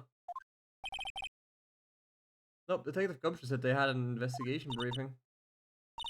Oh, he's back! Oh, thank fuck. Hey, so you count, pal. Why the blunt greeting? Because there's nothing to be friendly or happy about. What do you mean by that? Well, things look perfect this time around. The evidence and testimony are airtight. But we can't just roll over and die. We have to stay positive. Yeah, Franziska hammered him a new one. So what do you mean the evidence is airtight? Can't give you all the details, pal, but there's 2 big pieces. 2? And both of them are in this photo. The knife and the button that's missing from the victim's chest. Oh, that huge ass button. Uh-huh. Oh, that's the button that you found during your body search of Mr. Ongard. Yep, I found in the folds of the Nickel Samurai's special pants. And the second one is? The knife in his chest, pal. The fingerprints on the knife on his chest, to be exact. Fingerprints? Whose are they? You didn't even have to ask, old missy. It's obvious. They're mad on guards. Tomorrow's trial. Talk about being stuck between a rock and a hard place. So what about this airtight testimony? It's an old security lady, Miss Oldbag. I thought so. What do you mean you thought so? Did she tell you something, pal? Well... And I even told her not to open her mouth first and blab to anyone. Her blab knob is stuck on 10 and it's not turning it down, trust me. Yeah, well, Miss Oldbag saw it all, pal. She saw Miss Ongard come out of the victim's room around the estimated time of death. No way.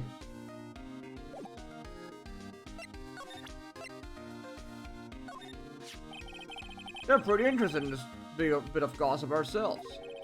The scandal with Mr. Corrida, why? Well, 2 years ago, a woman committed suicide. Hold the phone, my man. Suicide? Her name was Celeste Impax. And she was Juan Corrida's manager. Really now? The victim's manager? Well, that's not all, pal. Miss Impax was Miss Adrian Andrews' mentor. She taught Miss Andrews everything she knew about the business from square one. Her mentor? A woman who was both Mr. Corrida's manager and Miss Andrews' mentor? Could her suicide have something to do with this case? Do you want to know more about her, pal? Yes, actually. Oh,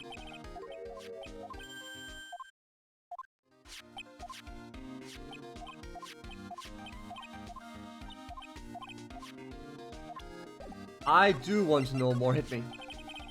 She was the victim's manager and was also Miss Adrian's mentor. It's been 2 years since her suicide, and now those two are linked again by another death. Or maybe it's just a coincidence. Oh god, it's a karma sensor. I'm getting sick of dealing with this, with one foolish fool, idiot after another. Mr. Karma! You can't seem to stop allying yourself with the enemy, can you? I don't need a traitor in my midst. You don't mean... I do, Scruffy. You have 30 minutes to get out of here. You are no longer needed. Goodbye. Wait, please wait, sir. I don't get this month's pay. I'll stop. Quiet. If it weren't for traitors like you... Yeah. Who? That voice. Edgeworth!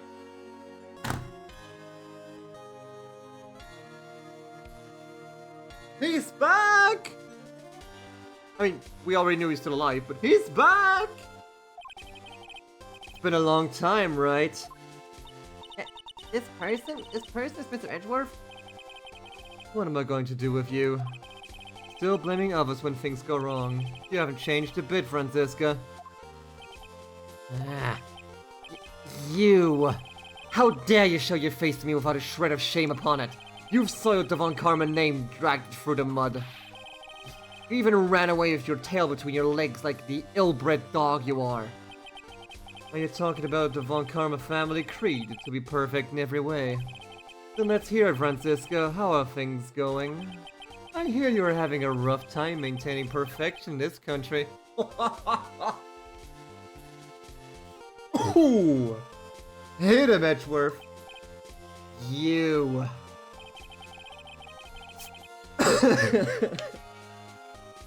he's just destroying her. Like, he just shows up out of nowhere and then wrecks everyone.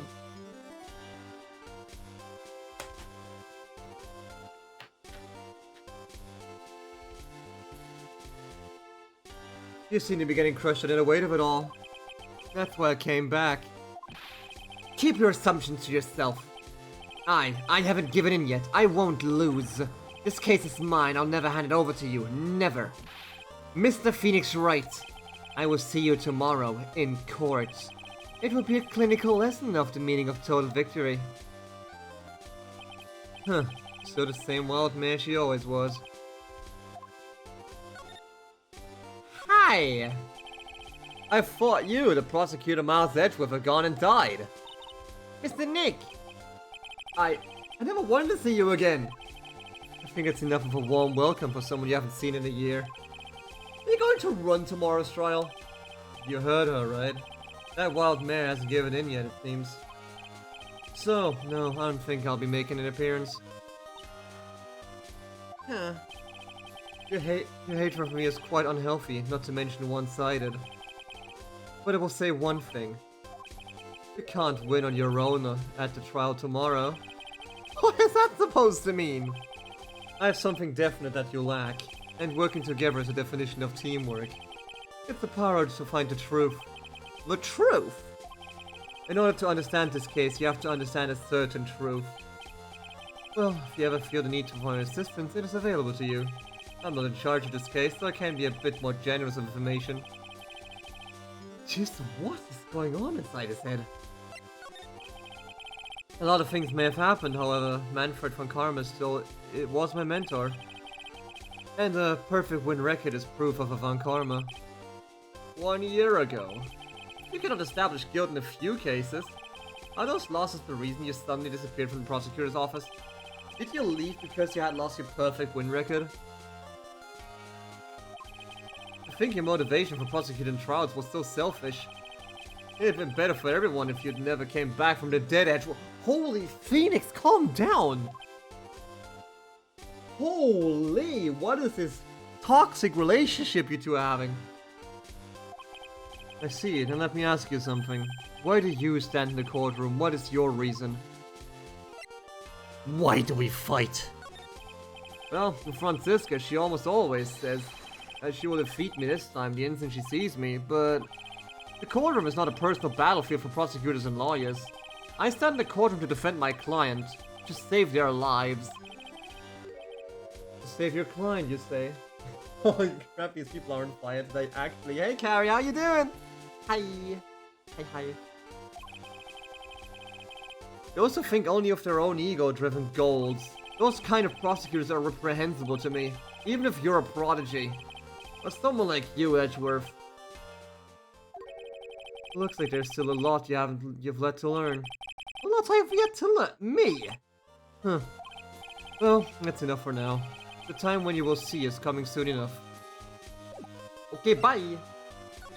Just lurking around, I appreciate it nonetheless. It's Edgeworth in my files now, and she's also in my files. Killed herself 2 years ago. This is exactly who I need, actually. Actually, can I? Hi, do you know this lady? Oh. Oh. What's wrong? How much do you know?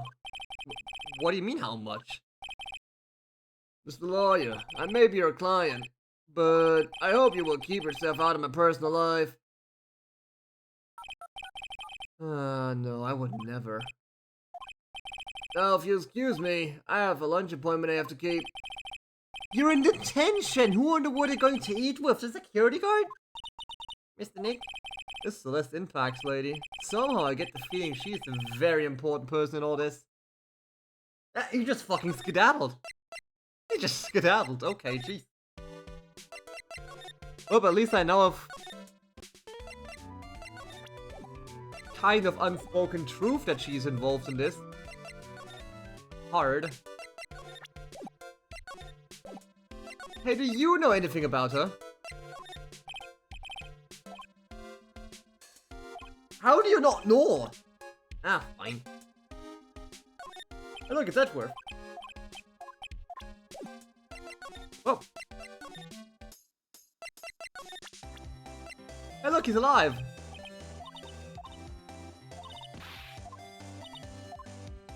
Never mind. Hey, do you know? Never mind. Yeah. I was hoping you know about something. This would have been your scoop, though, 2 years ago. Anyway, Ooh. Okay. If she's gone now, I'm gonna like flip this table over. Looks like Miss Edward. That's not good. I still have a few questions I want to ask her. And she has that psych lock on her heart, right? Well, we don't have much of a choice. I guess we'll have to come back later. No!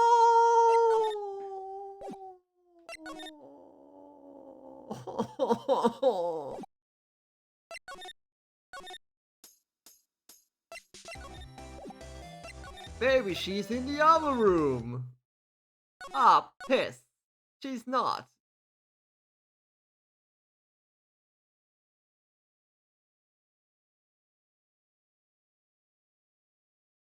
Well, the sound of silence, my friend. Anything still around here? No, nothing. Is that a rice cooker? That man just has a rice cooker on the fucking floor. Jeez.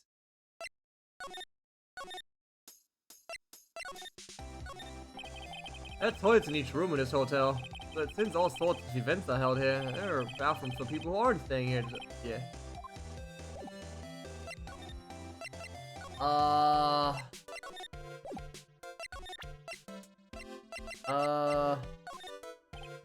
don't think about this camera. No. Did you think about the tablet? Oh yeah, no. We already had that. Ah, shit.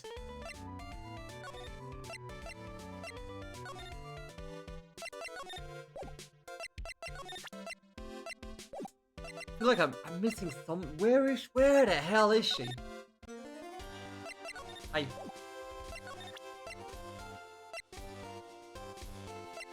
Hey, you got this camera by chance?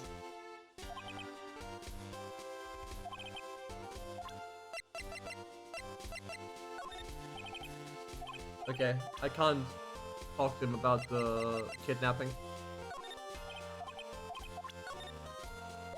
So what do you think about the crime? Come on. Fine, I'll leave you then, jeez.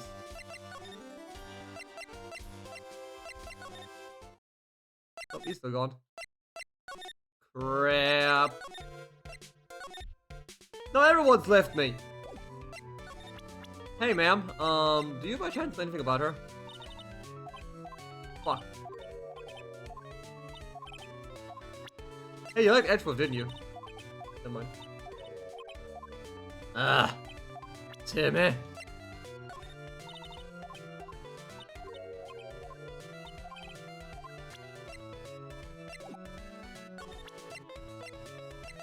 Hey, what if I don't know about the camera? Nope, never mind.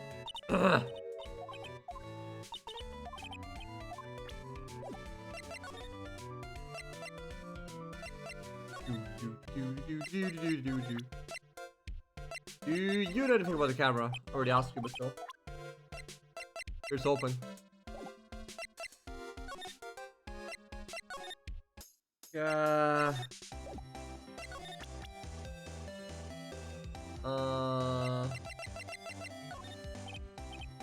No.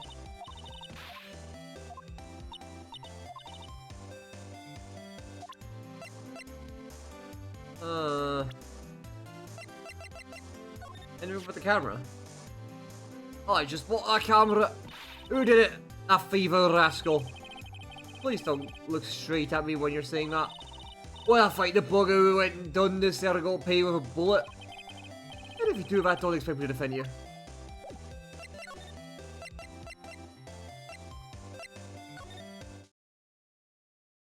Did I miss something here? Did she like leave something when she skedaddled? Did she leave something when she fucked off? Not really. What could it be then?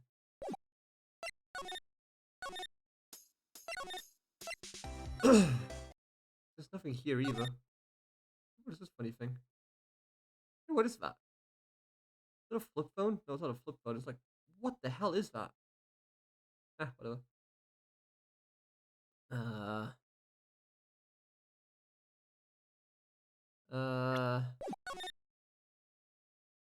Uh. Nothing here, nothing there, nothing here. No, no, no, no, no, no, no, no, no. Uh.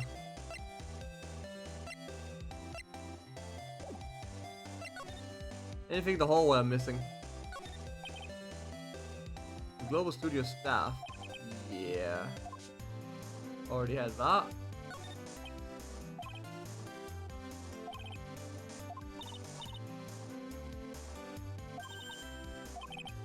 Huh. Oh, that's a bear. There's some flowers in front of the dressing room. What's the bear's doing here? I thought shit wasn't me. I tell you, I gave out my word. Why do I get the impression Lada helped herself to one of them? And that's the door. What's something that going on that night? Where now I think I was murdered. A piece of paper. Yeah. I mean, Angas was staying here during his break, right? Yep. Crime scene. If he had wanted to get to Mr. Burrito's room, he would have had to pass through this hallway. That is objectively true. He would have had to pass through this hallway.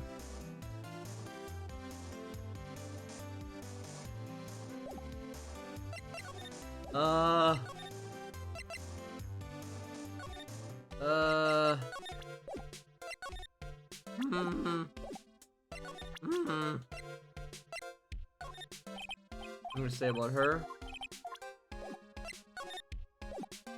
Already done all of these things. Already talked about the gossip gym.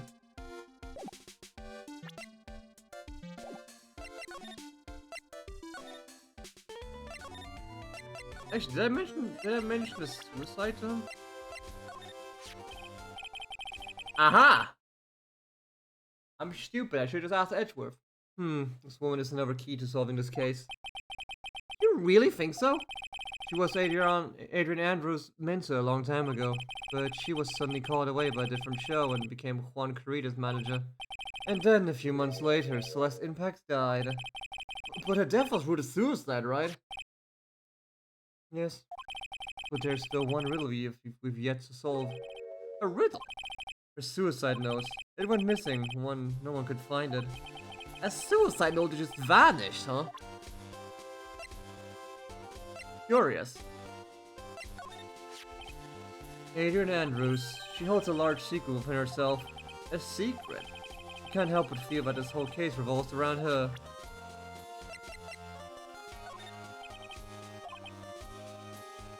Two key players. Yeah.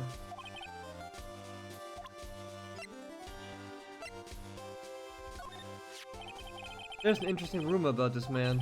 You mean the one about Miss Andrews getting close to him? Well, that's pretty common tabloid fare, isn't it? Don't take things at face value when there's more to be found. While I was abroad, these deplorable types of actors became popular, I take it. Well, refreshing like a spring breeze is his motto. Refreshing, and what is so refreshing about a spring breeze? Sounds like the cold is not treating him well this year.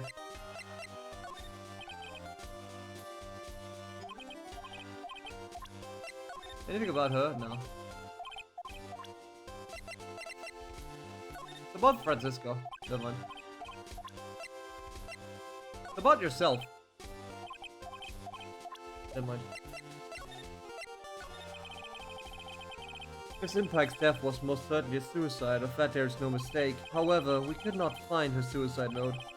That's when the police began to suspect that someone had hidden it. A suicide note?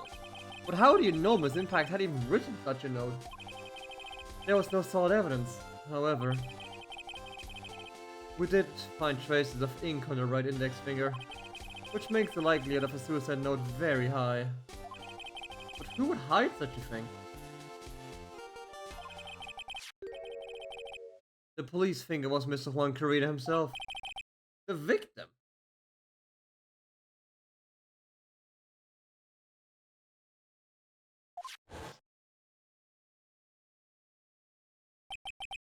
He was the one who found her body, which makes him the only person that had a chance of higher suicide note. Kurita hit his own manager's suicide note? Why? As long as the note is missing, any speculation beyond this is meaningless. But now I think you should look this over. This is the suicide report, part 1 anyway. Part 1? Huh.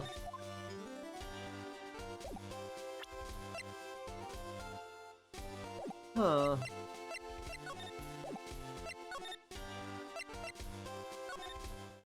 Is he here? No. But maybe... Just maybe... Whoopsie.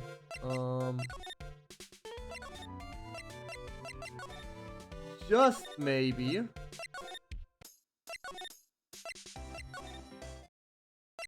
Damn!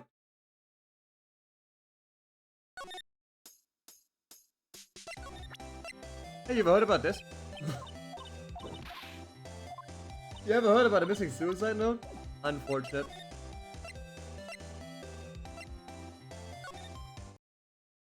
She in Kuritas? Nah, cool. Hey, so have you heard about a missing suicide note? No. Okay. Unfortunate. Hey, ma'am. You heard anything about this? Nope. Huh.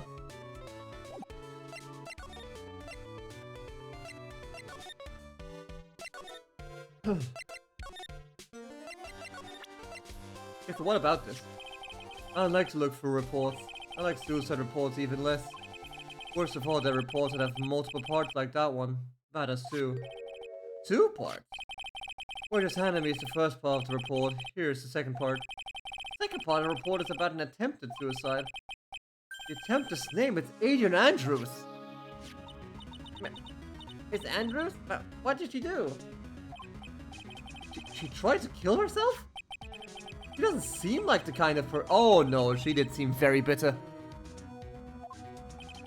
You think she's a strong career woman, that's just what she wants you to think.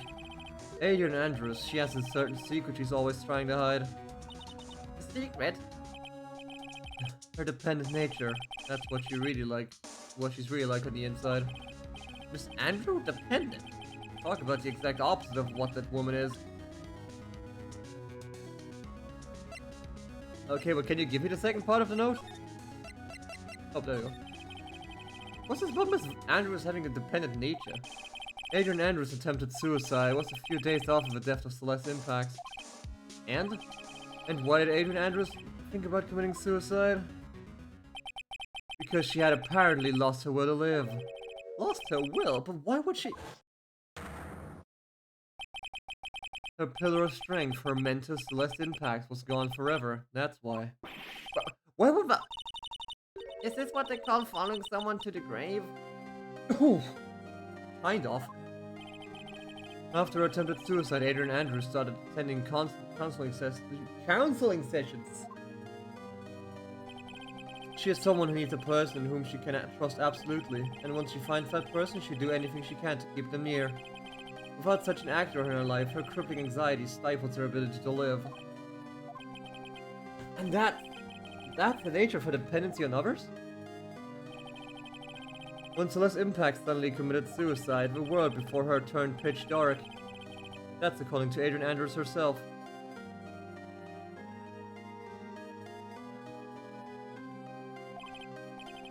Then that means her super confident attitude is all a facade. She's only copying a mentor's behavior to hold herself together. That's terrible. Shit.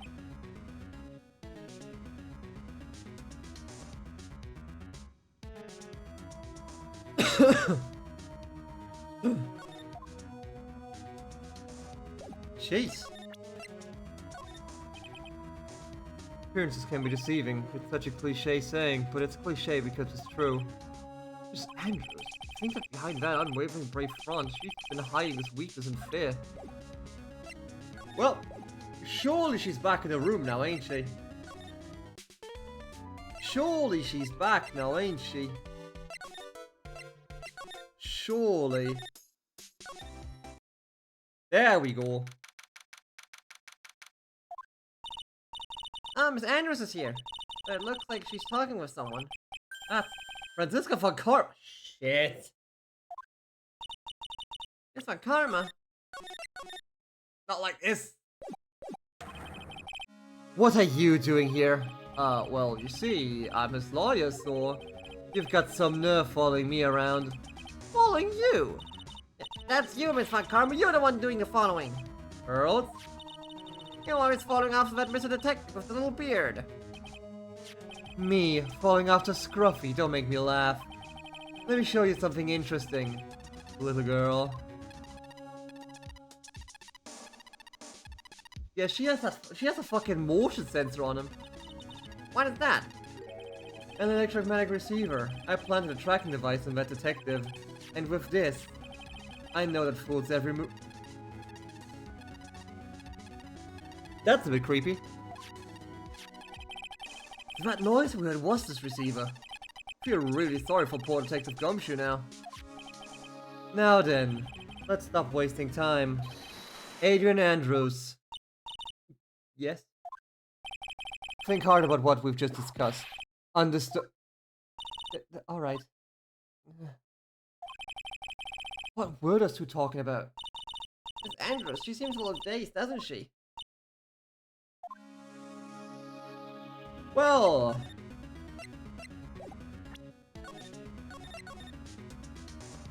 So...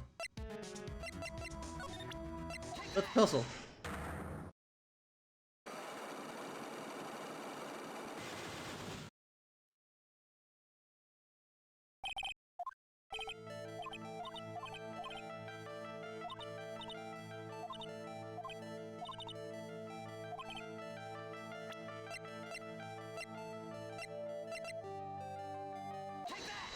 Yeah.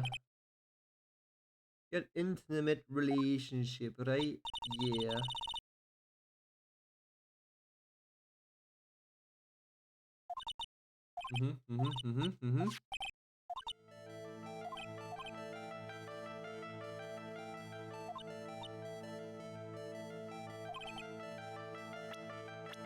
For this person's sake, ba-boom!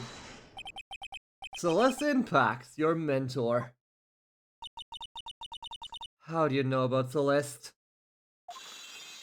That's one. Miss Impact, she committed suicide, didn't she? Well, it looks like no one knows why. Right before her death, she was Ron Carita's manager. So I believe he got close to Miss Carita so he could find out more about her suicide. You have a great imagination. You may have a future yet as a slimy muckraker or putrid third-rate tabloid. Miss Andrews? There was no mystery surrounding her death, none. It would be pointless for me to force myself into a relationship for nothing. Is that really true? Was there really no mystery at all? And I believe you were completely at ease with the way her suicide was resolved, because the note was fucking missing. Miss Impact's suicide note was never found, was it? Looks like the police were under the suspicion that someone had hidden it. Like maybe the person who had discovered her body, Mr. Carita. Juan? And Miss Andrews, I believe you thought the same thing. This is why you became intimate with Mr. Carita. I sat back quietly and listened to your insulting ramblings long enough. It's true that Celeste was my mentor, however, allow me to say this again. It had nothing to do with me. I didn't even know that her suicide note was never found. I'm a person who doesn't care about what goes on in the lives of others. That's the impression you like to give, however. I don't think that's who you really are. Well, I have evidence that says otherwise. Very special to you. Yes, because you wanted to fucking off yourself afterwards. Miss Andrews, you really went through with it too, didn't you? Went through it with what? Ending your life. Miss Andrews, you look and act like a very strong woman who has it all together. You don't ask for anyone's help, relying only on yourself. Yes, I've been very independent ever since I can remember. However, that is all just a lie, a facade. You've always searched out people on whom you can depend on. You were dependent on Miss Impact, weren't you? Which is why, when she passed away, you lost everything you had. Stop. Celeste passed away so suddenly like that. I died a death of my own, but no matter how hard I tried, I couldn't stop thinking about what had become of her note. You must have heard about the police report then. The one that said the police suspected Mr. Creed of hiding Impax's note. You heard about it and thought to recover from by getting close, am I right? If that's the case, then everything changes. What do you mean? What topic did we start this conversation on again? Why was the victim killed? Exactly. Somehow, Miss Andrews, it seems that you have become the one with the reason to want Mr. Creed dead. Me. Miss Impact was everything to you. And then she died. And you would do anything to find out why she killed herself. Even committing murder. Murder. Oh, that was 2 at once. Sweet.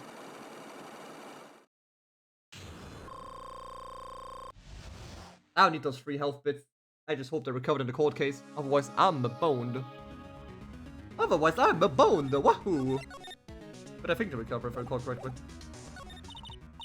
It's true, I'm a woman who can only live in insecurity. I'm physically small and I don't really have a lot of self-confidence.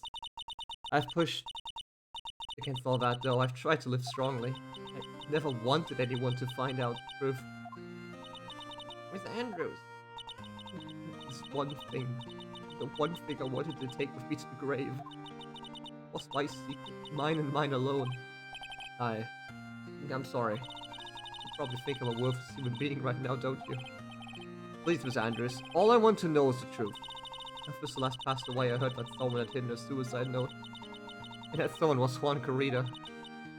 Celeste, without her, I became scared.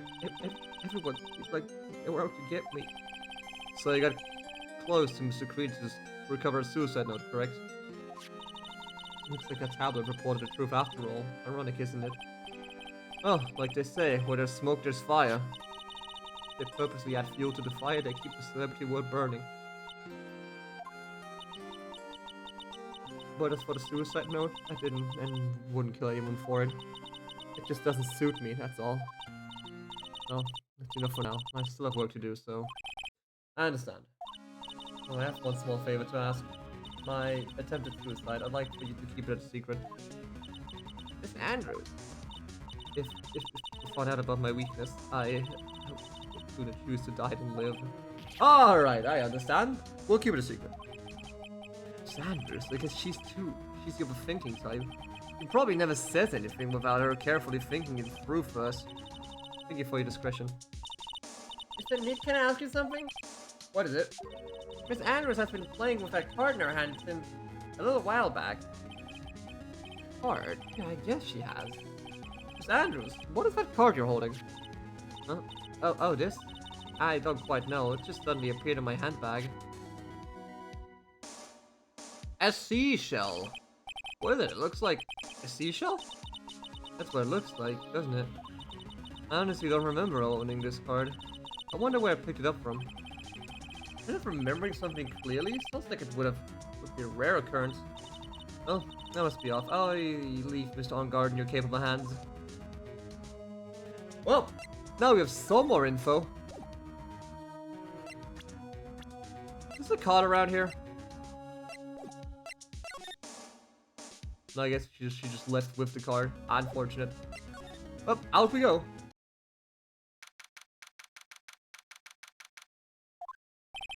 Well, I think we've gathered about all we can. What about Mystic Maya? Is she alright? Oh, Pearl, she looks so worn out by all this. She hasn't slept at all and has been walking all over the place with me today. What's wrong, Mr. Nick? Let's go back to the office for a little while. You're really tired, right? Oh no. I'm okay, really. I'm fine. I really am. You don't look fine to me. Yeah, but she's invested, so can't fault her for that. Anything new around here? Not really. Nah, okay, we'll leave.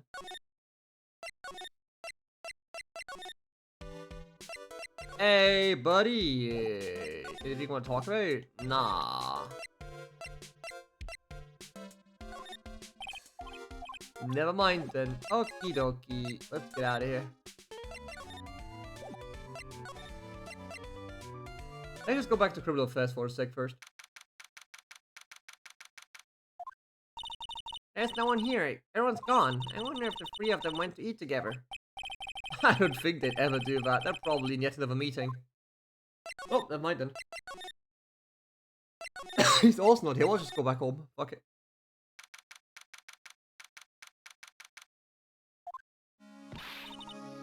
So what now? Well, we did find one thing out for sure. Miss Andrews has a motive. You mean Miss Impact's suicide note?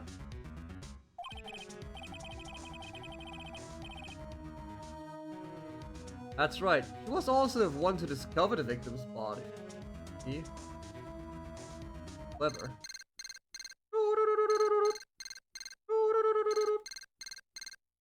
Nenny. Nenny. Pick up! Miss Nick, the transceiver! Hello? Rykan call offices? Mr. Attorney, you're not answering a phone. Maya! Where's Maya? I promise I have not gone within a few feet of her this whole time. Phew. Which is why I suppose she's absolutely famished. What? So I suggest you win a quick acquittal, my friend. At any cost, wouldn't you agree? Wait, Maya, let me hear her! Very well. Ask my... Maya, is that you? Sis, ask my sis. Huh? Maya! Maya! Damn it, he cut me off! I think Maya said, ask my sis, didn't she? Yes. What does she mean by that? Come on, Phoenix. You're a hopeless one. Sorry. Yeah! Mia! I have a message from Maya, so come ask me anything you want about her. How's Maya? She's safe for now. That kidnappers want to keep his word, it seems. Oh, I'm glad to hear she's safe. Yeah, how did you know? As soon as she was locked up, Maya called for me. I read the note she left. Then I gathered as much information about her surroundings as I could. I know you could use spirit channeling like that. Be smart of her. The kidnapper, what's he like? I don't know. Apparently Maya went to answer a phone call at the hotel and was drugged there. And? She didn't see the face of her attacker. Gah! Maya's locked up in a very dark place right now. I'll tell you everything I heard when I was with her. When you were with her?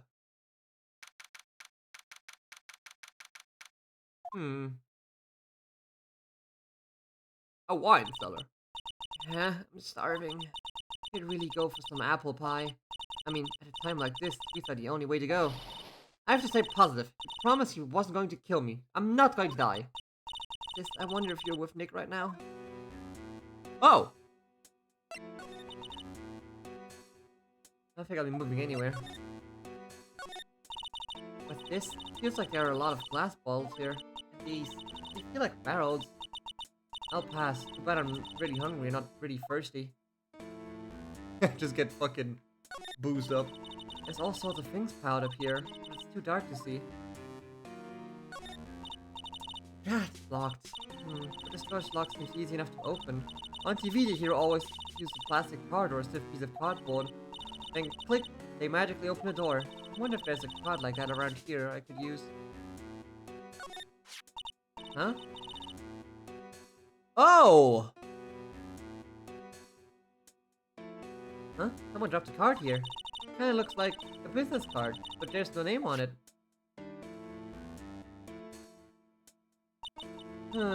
Picture of a seashell, I think. What a strange card. Ah, that's it! The shell card! If I use this, maybe I can get the door open. This might be my key out of here. I had a feeling this card might be useful. I'm such a genius. Alright, now if you'll excuse me, Mr. Kidnapper. I did it! Okay. Now I'm getting the heck out of here. Shouldn't keep Nick waiting, or worried. Oh boy. Oh boy.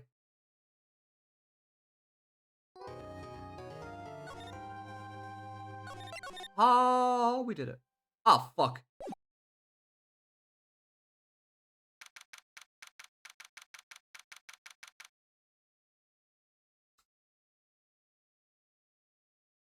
Well. Adrian did it? That's what it looks like. Dude, no way, that woman couldn't do anything like that. In court today, there will be a mountain of evidence that will implicate you. A mountain of evidence? Bro. I'm certain there's someone out there trying very hard to pin this whole thing on you. Please, Mr. Lawyer, dude, like I said yesterday, I'm refreshing like the spring breeze, man. Can't let any sort of scandal ruin that. I understand. How much time? Oh shit, Mia. We must get a complete acquittal today. I know, but I can't focus on my situation right now. Oh, Pearl's Eva. No matter what, I have to focus on winning this case by the end of the day. Indeed, well, let's get going. Tim! This is Wright. Good morning. This is it, Mr. Attorney, the day of the trial. My, she's unharmed, right? Well, when I checked on her earlier this morning, she seemed a bit, how shall we say, tired. Don't worry, people don't die that easily. Besides, what you really should be concentrating on is winning today's trial. For my sake, as well as yours, you must win today's trial. Which is why I sent you a little present this morning. A present? What in the world would you want to give me? You'll figure it out once the trial starts. And even if you don't like my gift, I expect you to graciously accept it and win today's contest if you please. Wait! You sent me a present? Mr. Lawyer, dude, who was that? No one. It was nothing to do with you, so forget what you heard anything. Dude, did your nose just get longer? I'm not Pinocchio, fuck off.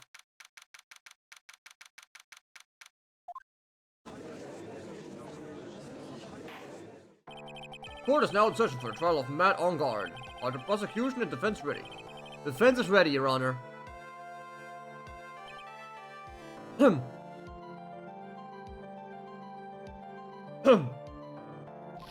I say, Mr. Wright, what happened to Miss Von Karma?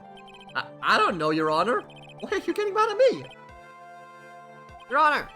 Please be quiet, bailiff. Court is in session. If you must tell me something, please keep it brief. Now then, what is it? Prosecutor Von Karma has... This morning, Miss Von Karma was shot. What the fuck do you mean she was shot? Miles? You did not do that, did you? You did not shoot yet another person, did you? Merry Christmas. What? Shot? Somehow, I think this is the present that man was talking about. Miss Von Karma is one of the top prosecutors in the country at the moment. If she were to disappear, it would be to your advantage. This is totally insane! Miss Von Karma, is she alright? I don't have that answer. She's alive and in stable condition. That's good. You're... I thought he'd show up. Your Honor, due to the circumstances, Miss Francisca Von Karma cannot appear in court today. I, Mount Edgeworth, will be taking her place. Ah, shit. The prosecution is ready, naturally.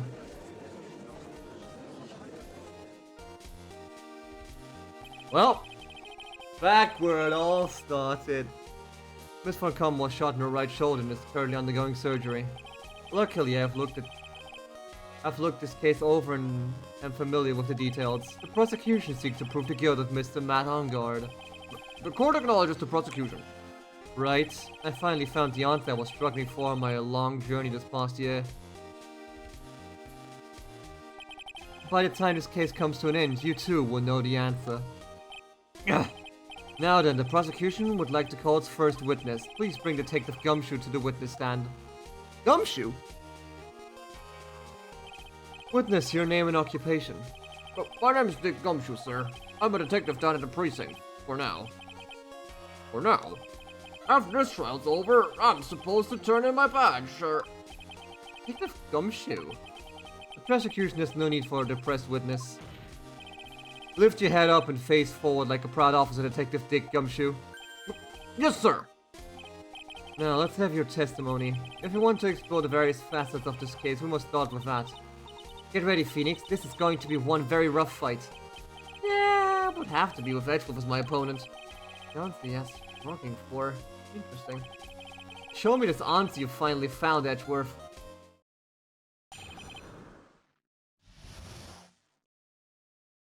Back in action, baby. This murder happened after the Hero of Heroes Award ceremony, sir. The victim, Juan Carita, was found dead in the hotel room. After looking into the cause of death, we believe he was definitely murdered, sir. At first, we thought there was something suspicious about the empty guitar case. However, we later found out that the guitar case had nothing to do with the murder. Yeah, right. After the award ceremony ended, the victim was alone in his room. Yes, sir. Both the victim and the defendant went alone to their rooms, sir. I see. Mr. Wright, you may begin your cross-examination. How did I cross-examine that? That was 3 sentences of bollocks.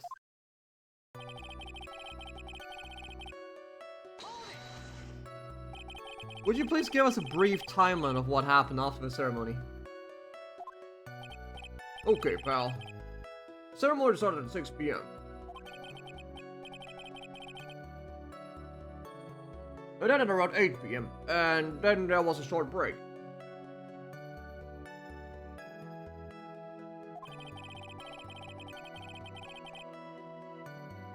A special post-ceremony show was supposed to start in the lobby 30 minutes later. And that's when the victim's body was found, correct?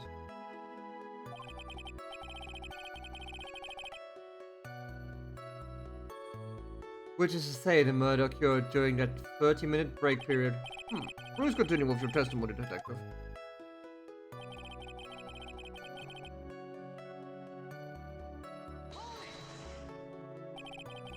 The person who discovered the victim's body was Adrian Andrews, correct?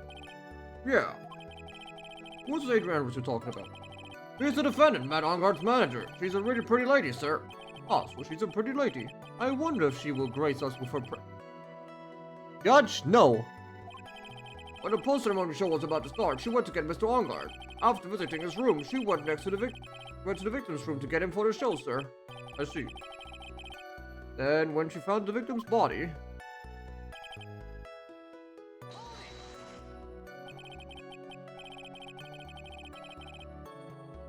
The cause of death wasn't that because Mr. Carita was stabbed in the chest? Only a careless amateur would believe something so brainless like that, pal. What do you mean? Take a good look hard at the crime photo. Now, real pro's attention will be drawn here to this bandana.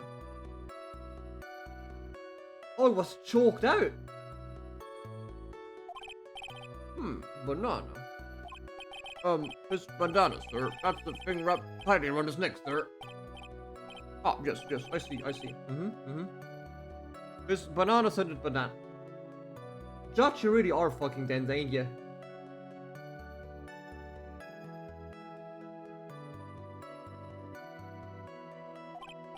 Then what about the knife? It seems to have been stuck in the victim's chest on purpose after his death. Oh, we have a crafty murder on our hands here.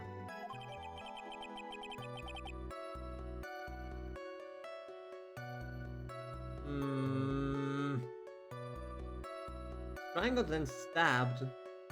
Interesting combo.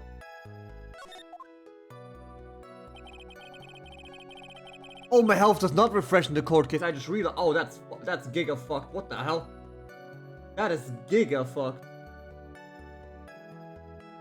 Holy. And why did you think that? Because it was empty, pal.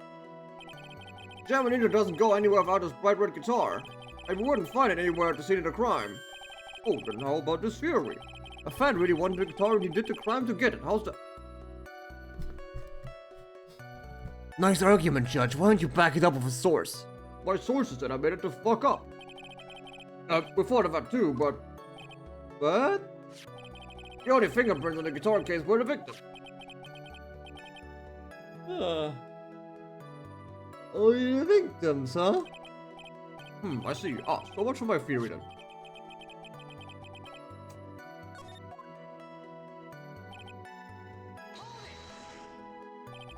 What convinced you it had nothing to do with the case? The guitar wasn't at the Gatewater Hotel that night. Oh, and where was it? The Brightwood guitar was eventually found at the TV studio. The victim, Juan Carita, had apparently only taken the case with him, sir. Oh, you mean he forgot to put the guitar inside the case? Yes, sir. Even when he was on stage for the ceremony, he didn't have his guitar. So that guitar case was empty even before he got to the hotel. Yeah, that's right. So it really had nothing to do with the case after all. I believe that is enough. First, the victim was choked to death with his bandana. Then, after the victim was dead, the killer deliberately stabbed him with a knife. Which brings me to my next point. Why then did the police arrest Mal on guard? Because there was reason enough to suspect him. Here it comes. Looks like Edgeworth's back in full swing. Very well. Detective Gumshoe, please testify about this matter. Yes, sir.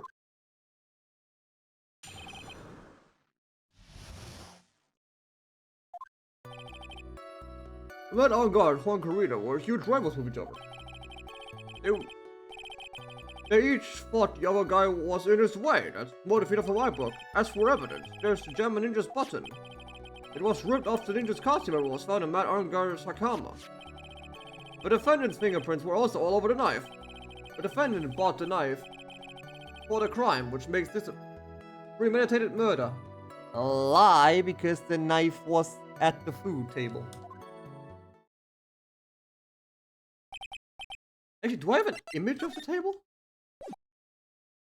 There's not an image of the table, is there? No, but we know what's missing. We know what's missing from the crime, from like his room. The defendant's fingerprints were found under the knife used in the stabbing. There was sort of sticking on the handle, so the fingerprints came up pretty clearly, sir.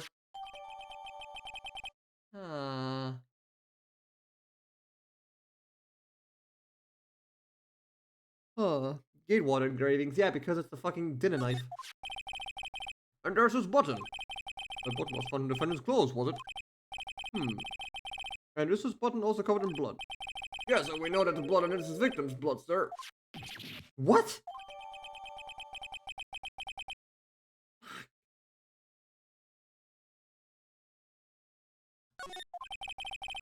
All of this points very clearly to the defendant, doesn't it? Yes, it most certainly does, Your Honor. Ready to give in yet, Wright? I'll find a hole in your argument somehow. You can press as hard as you like, just hurry up with your usual pointless questions.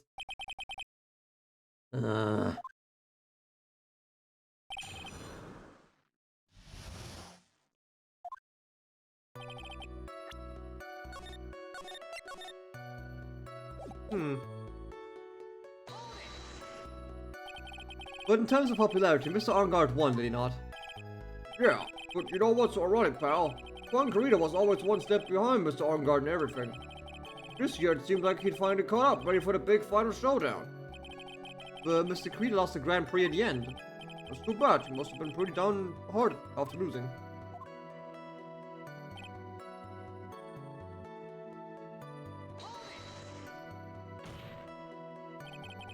Wait just 1 second here.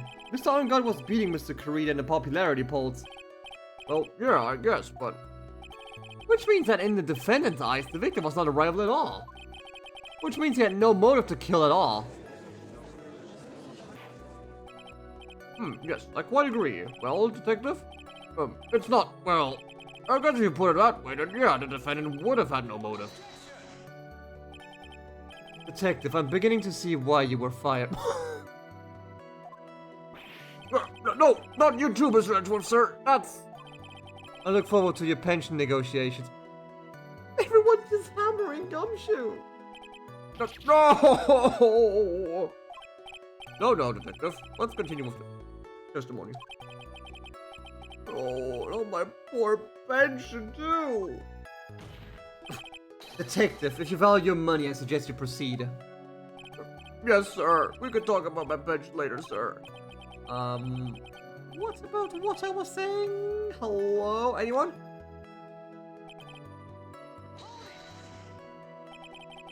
Do you have any proof that button belonged to the victim? What do you mean, pal? Oh, let me put it this way. I'm asking you if you have any evidence to back up your claim that this button was ripped off of the Jammin Ninja's costume. Oh, but can't you tell by just looking at it? And the victim's blood is on it. Anyone could have smeared that blood in there afterward. Mr. Edgeworth, help me, sir. Alright, I knew it had to be this piece of evidence. That's the weirdest one in. Fred. Huh? The button was attached to the costume by Fred, obviously. And that thread snapped when the button was torn off. If you match up the ends of the thread on the costume with the ends of the button, it's a perfect match. Yeah, that's it. They're a perfect match, pal. Ugh. That's Edgeworth for you, never misses a beat.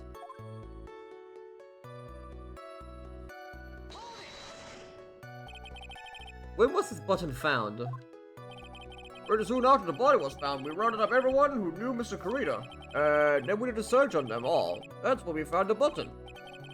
So it was almost immediately after the murder. The police didn't have the free time to lollygag and play tricks unlike some people. Hey, what's he trying to say about me here?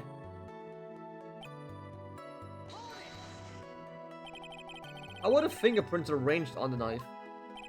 Oh, what do you mean, pal? By examining the fingerprints, you can determine how the defendant held the knife. For example, did he hold it normally or overhand? Oh, is that what you meant? Well, we didn't actually think of that. I can't believe the bumbling of this department. Hopeless. Were you paying attention to the testimony, right? The defendant's fingerprints were all over the knife. There's no way to determine how the knife was held at the moment of the murder. So was the defendant the owner of this knife then? No, because it belongs to the hotel. There's no way this was a premeditated murder, even if he bought the knife. Sorry, pal, this isn't some pocket knife. It doesn't fold, so it's not great for walking around with either. Ah, well, this is not good. The prosecution can prove it was a premeditated murder. We're done for. Phoenix? Yeah? There's something very interesting about what the detective just said now. Think carefully before it's too late. Button covered in victim's blood and a knife with engraved fingerprints.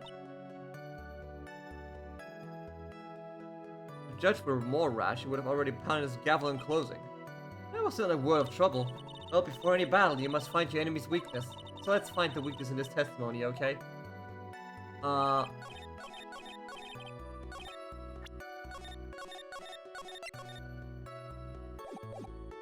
This is not his knife.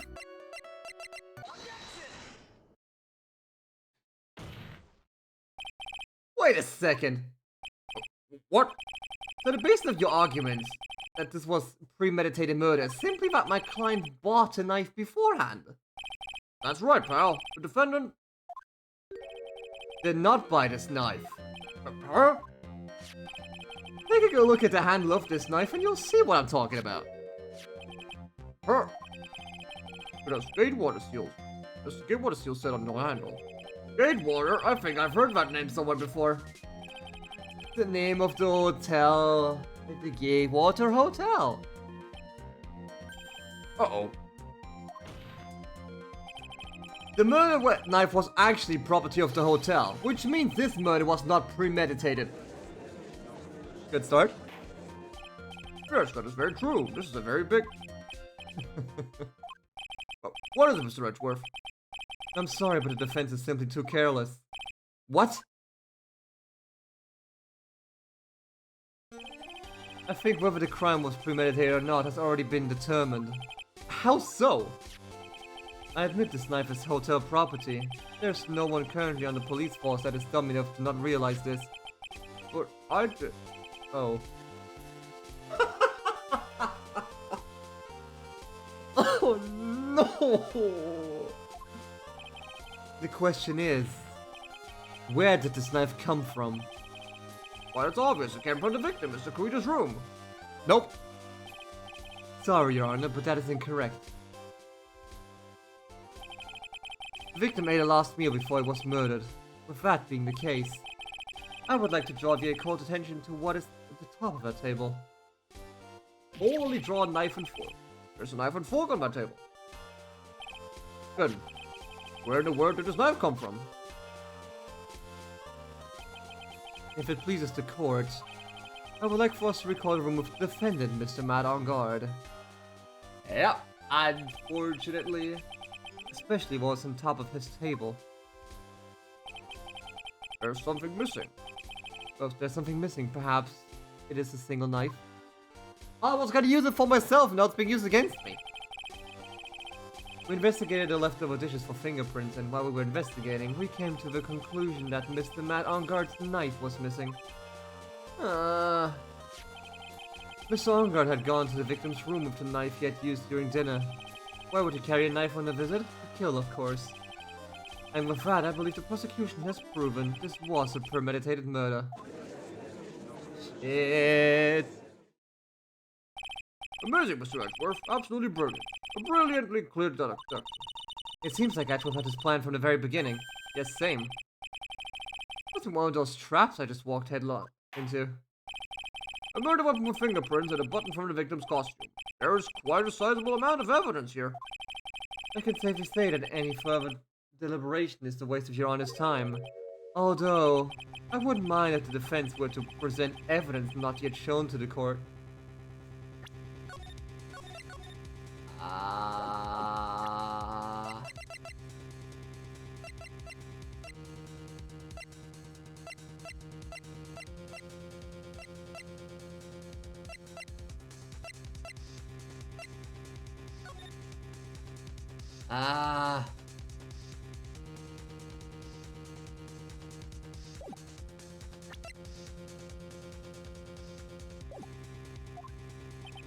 Evidence not yet shown? It means evidence the court hasn't seen yet. In other words, new evidence.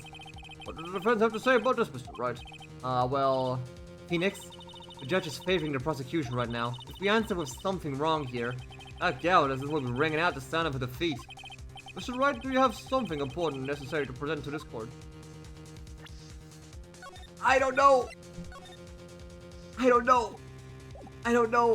Actually.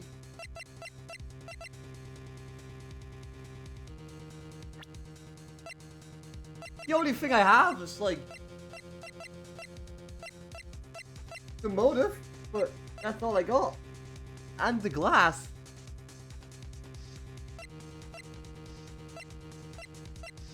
Is this the time? Is this the time? Fuck it. There's one piece of evidence that catches my attention. Something that this court is yet to see. Mr. Wright, I will say this one more time. I do not feel this trial needs to continue at all. However, I'm giving you one chance, and only one. What the judge is saying, right, is don't try pulling one of your usual bluffs here. I mess this up, it's good for all of us.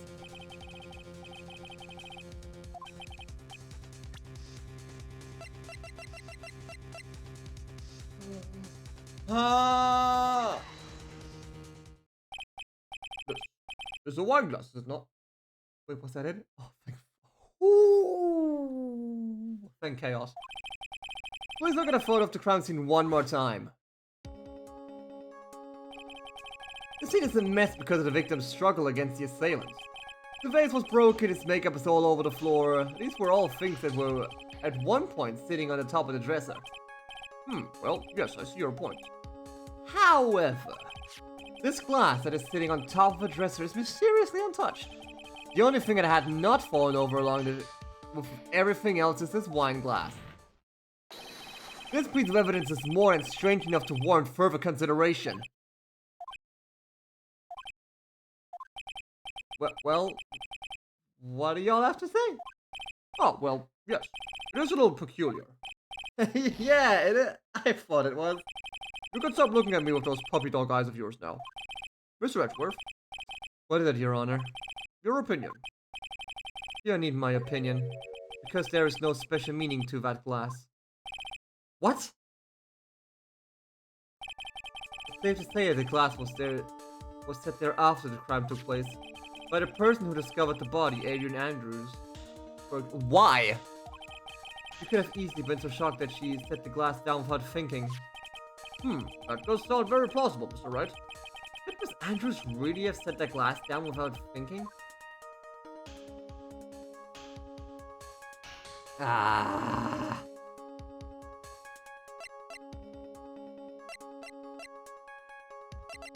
Yes and no. She did say she had a memory lapse at some point.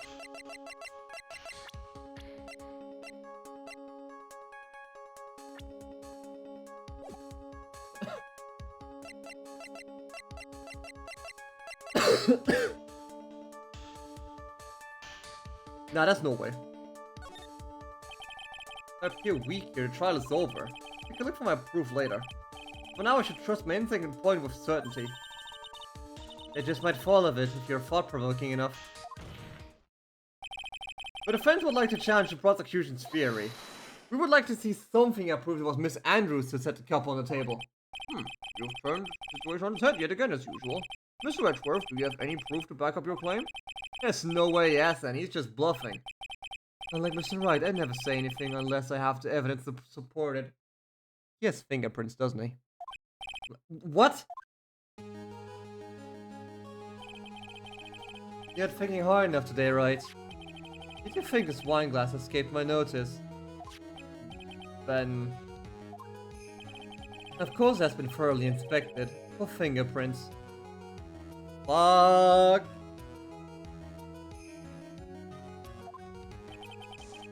Fingerprints?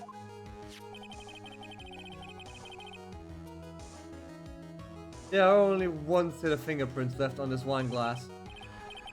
Only what? Well, whose were they? They were neither the victims nor the defendants. Rather, they were of one Adrian Andrews's. What?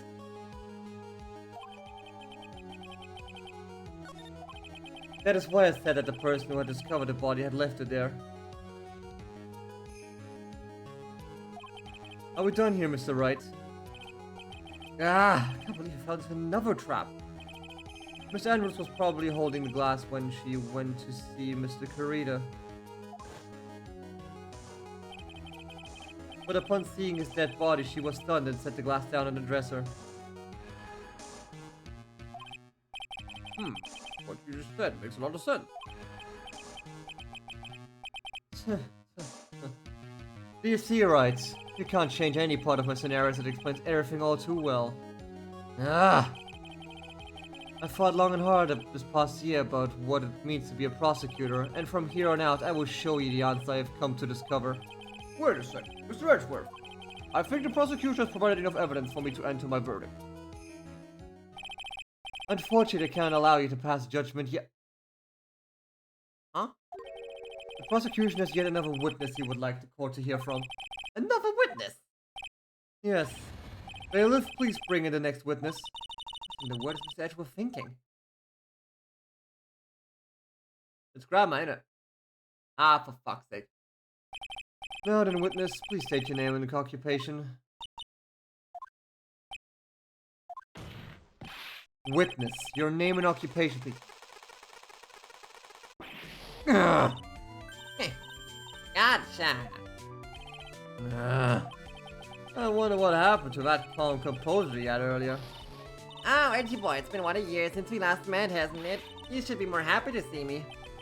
I saw the report with her testimony, but who knew that under that helmet? It was that wicked witch of the witness stand. I tell you, this time I know what I'm supposed to do. Today I'm going to tell you anything and everything. Even things that don't have to do with a terrible crime. Miss Witness, that terrible crime is all this court needs to know. Oh, shush, I'm talking to my dear Edgy Wedgie right now. Oh my fuck. Don't interrupt us, Gramps. Yes, madam. No, please, by all means interrupt her, please. Anyway, witness, your testimony, please. It's true what they say, that you are hot-headed nowadays. Not that I mind at all, Edgy. Now then, what should I start with? The witness was on security detail at the hotel on the night of the murder. This is correct, Miss Oldbag. It was a great job being able to see my dear Juan. It was almost too much for my little heart to handle. You mean you were kind of the victim? Look, everyone is crazy over that arm guard, saying he's cute in a fresh way or something. But not me, I wouldn't say anything so silly. After all, I have no interest in a little child like him. I'm only interested in a real man, one career. They're the same age. But those two will say, yeah, exactly. See? We figure like. Anyway, as I was saying, I was pacing in front of his room that night. Very well, please tell the court that's what you witnessed the night of the murder. Leave it to me, Edgy Poo. Oh my god.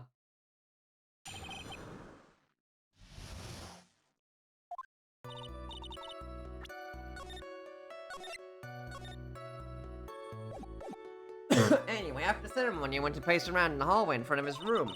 It was something I was interested in finding out, you know. Well, since I was on the job, I made sure to keep a good eye on the whole time. That's when someone showed up. It was a man coming out of the poor Juan's room. It was on guard, mad on guard. He was trying to sneak his way out of Juan's room. Really now? So Mr. Ongard came out of the victim's room. See, it has to be him. He's the murderer. I see.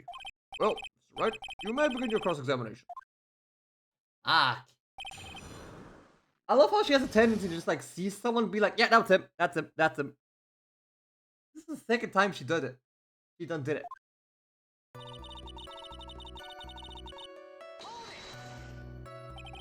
Miss Oldbeck, what was your post on that night? The lobby. I was supposed to help set up the stage for that trifling show, but I refused to help. I have you know. It was for that lead-headed samurai show. I even took out a few of the nails. Maybe it was a good thing the show didn't go on. Besides, that manager with the glasses seemed to be working hard at it without me. So I thought I'd take a break and spread my wings a little.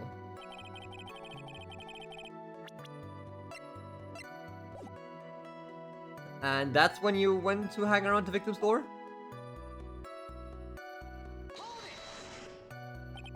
Something you was interested in. And just what was that? It's not some little thing I can just go around telling everyone, you know. It's top secret between me and Juan. Ah, and Ejipu, of course. Miss Redruff, what is this thing she was interested in? I have no idea. I despise gossip, Your Honor. Gossip? But should it prove relevant, we can always have it appended in our testimony later. Looks like we shouldn't force it right now. And did the witness stay in the vicinity of the victim's door the entire time?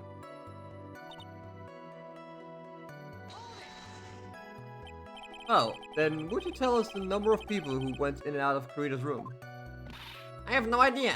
I wasn't born, so I couldn't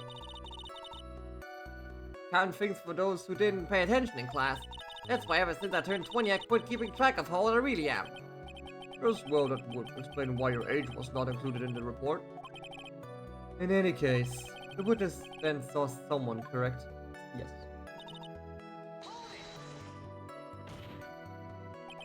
Who in the world was that? I'm not allowed to say. This sort of information is to be carefully guarded from the masses, Sonny. The man that came out of Juan's room... He was... Yes, he was. Ah, I'm too scared. I can't say his name out loud.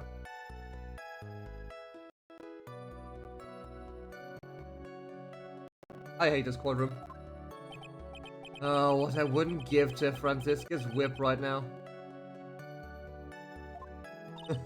Well, I guess I can tell you since you're such a bad boy anyway. You saw my client, are you sure about that? Yes, see. Really? And like brat, when I say I saw someone, I saw that person. Why do I get a sense of deja vu? Maybe to avoid a repeat of last year, I should delve into this a bit further. Person's clothes. Please tell the court about the man's clothes in more detail. What troublesome man you are, really, as if something like that matters. But it does. Now what was it? Oh yes, it was that thing. That what thing? That gaudy thing he's always wearing, that racing jacket. Ah, he was wearing that at the detention center too. That thing's meant for nothing but seducing women out of her pantaloons. Heh, meh. So he was wearing his normal ass outfit, right? Then why is the button in his hakama? Yes, Your Honor, I'm waiting. Alright. So, Mr. Wright, was this testimony just now important or relevant in any way? Yes, actually. Of course it was important, Your Honor. Then perhaps you would like to point out what part of her testimony was important. Don't you see it, Edgeworth? Your Honor, I request what the witness said about the jacket to append to her testimony. I don't quite see where you're going with this, but alright, witness, please. Ah well, I don't like to badmouth anyone without reason, but if I must.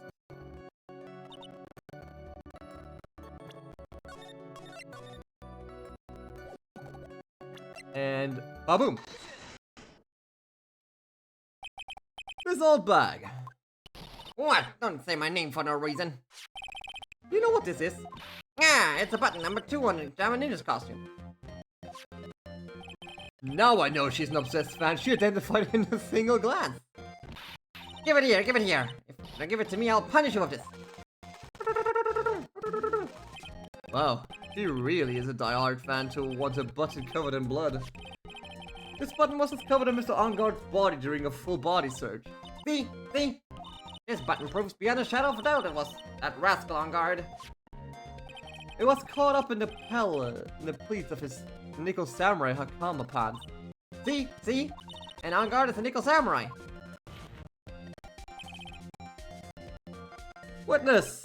Now, it may just be me, and I do have an active imagination. But just now, didn't you say that the defendant, Mad Enguarde, was wearing his usual racing jacket? Ah, I'm so sorry. Sorry I have to judge people based on what they wear. I wanted to train you best, maybe you think, but instead I have to put up with wearing this ridiculous looking outfit. Why do we always have to wear these ridiculous ties? I have a smile on my face. Oh, your clothes are about as interesting as a documentary. What's wrong with a documentary on curling?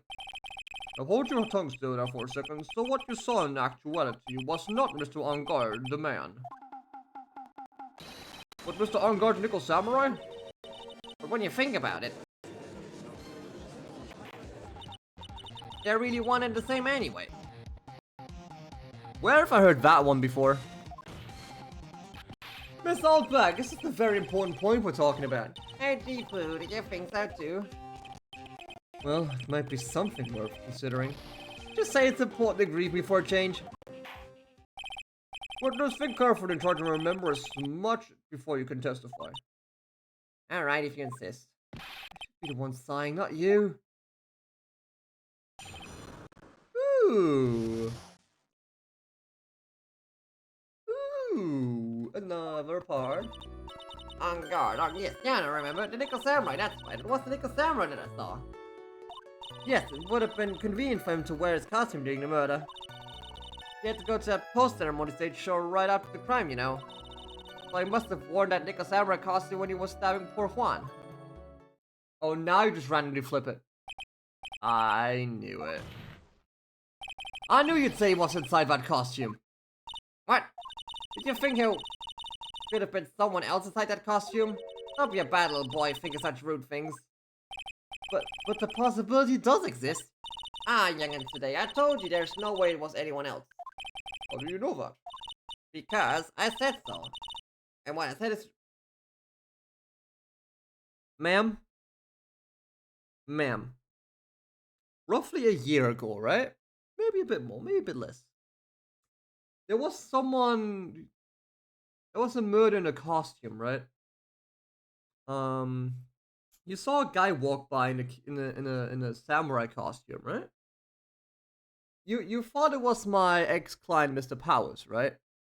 Turns out he wasn't actually. So, do you think you could think a bit about that? Just, you know, just recap it in your head for a bit, just like, you know, people in costumes aren't actually the people that are, like, usually in the costumes and shit. I'm just saying, you know, there is a possibility, a teeny tiny chance, that you might be fucking lying to me yet again. At least she's just as delightful a witness as she was a year ago. Mr. Wright, you may cross-examine the witness.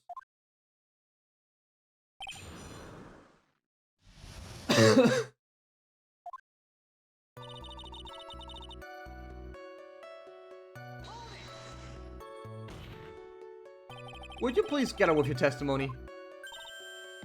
What's your language short, young man? What sort of tone is that take for an elder?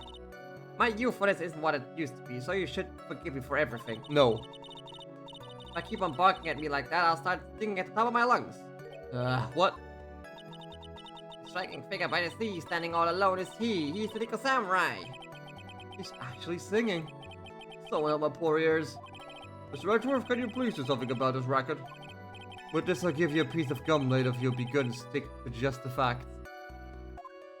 Okay. Okay, sure, I guess. Right, I'll be sending the bill for the chewing gum to your office at a later date. Remind me to send you a thank you note later too, Edgeworth, old chum.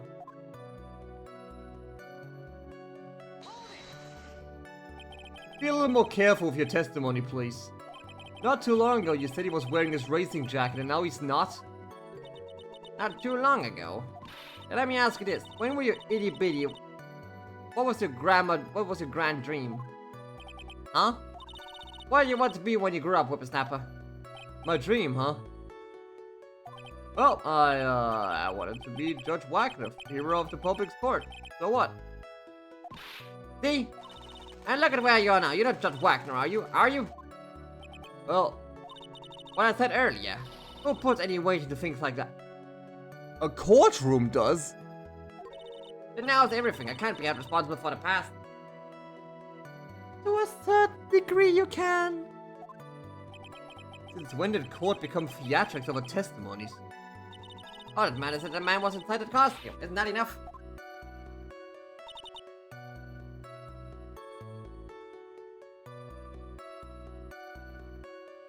I got an achievement for asking that. And why would that be? That way no one could see his face, of course. But there's still no advantage of him that I can see. In fact, you would think the costume would make him stand out all the more.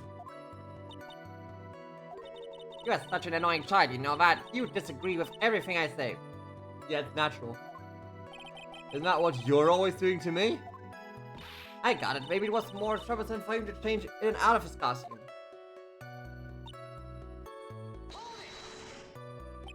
Was there anyone else scheduled to appear at the post-ceremony show? Well, all the contestants were supposed to go on stage in a friendly gesture thing. And that included the Jamma Ninja? Of course it included him. That's why when Angard came out of Yehuan's room, I didn't give it a second thought. I see. Well, anyway.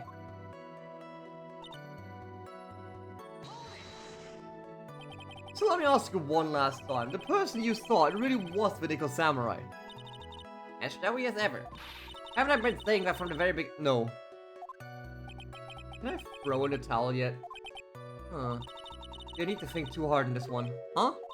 There's a contradiction in her testimony and it's sitting in plain sight. The question is what that contradiction means for us. Well, I have to figure out what you're talking about first, but okay.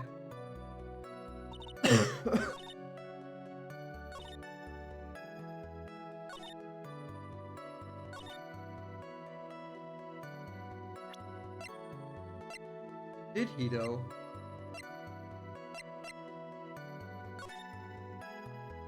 Did he though?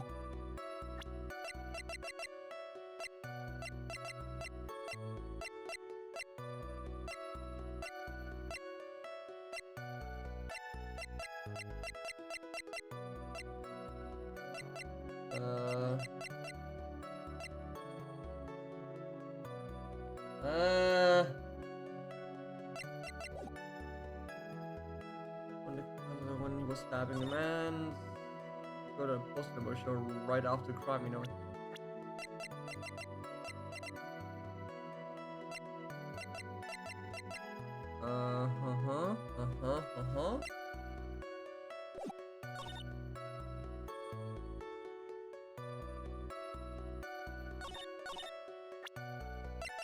Why would it be convenient if that fucking thing got stuck in there?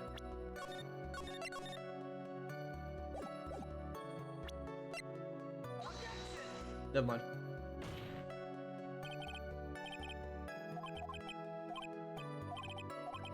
Never mind.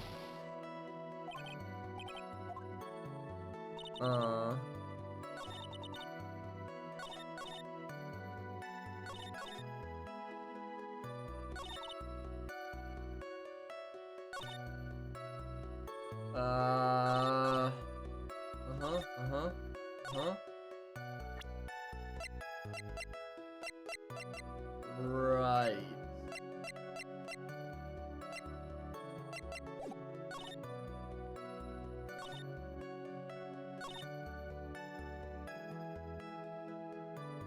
Okay. Really though?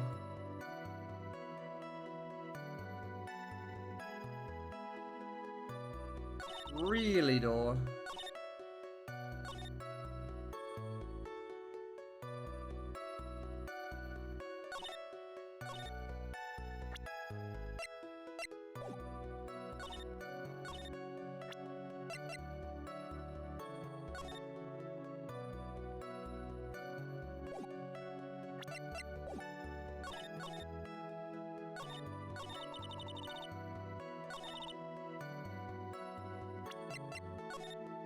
Is this really a costume you could stab someone with? Yeah, kind of.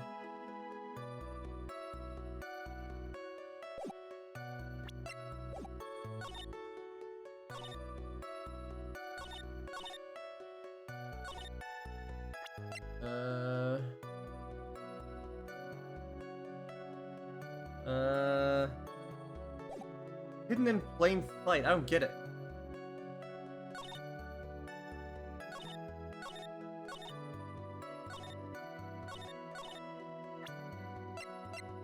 Did we ever find the outfit? Did we ever actually find the outfit?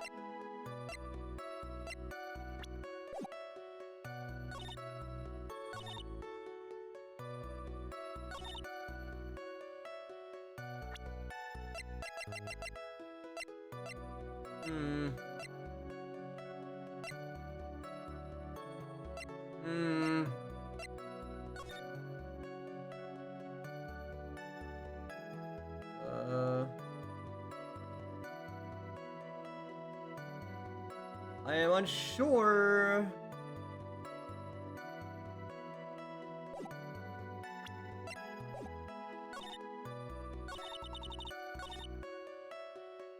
Where? Why? It was fucking. Yeah, but it visited fucking Nakama, so like, couldn't have. Yeah, never mind.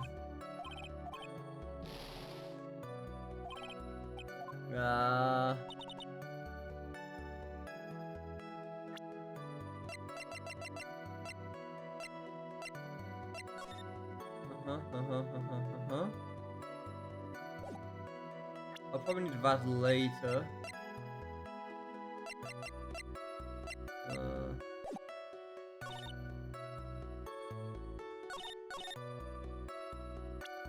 But there were fingerprints on that knife. Oh! Oh yeah, I have to lead them to the conclusion was I have to get trapped by Edgeworth first.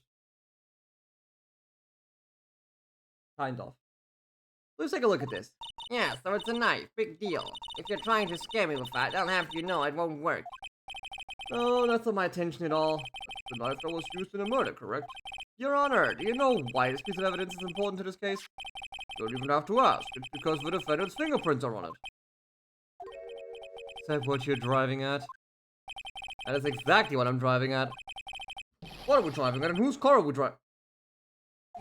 If Mr. Argot was really the Nickel Samurai costume at the time of the murder, then it's impossible for his fingerprints to have been left on this knife.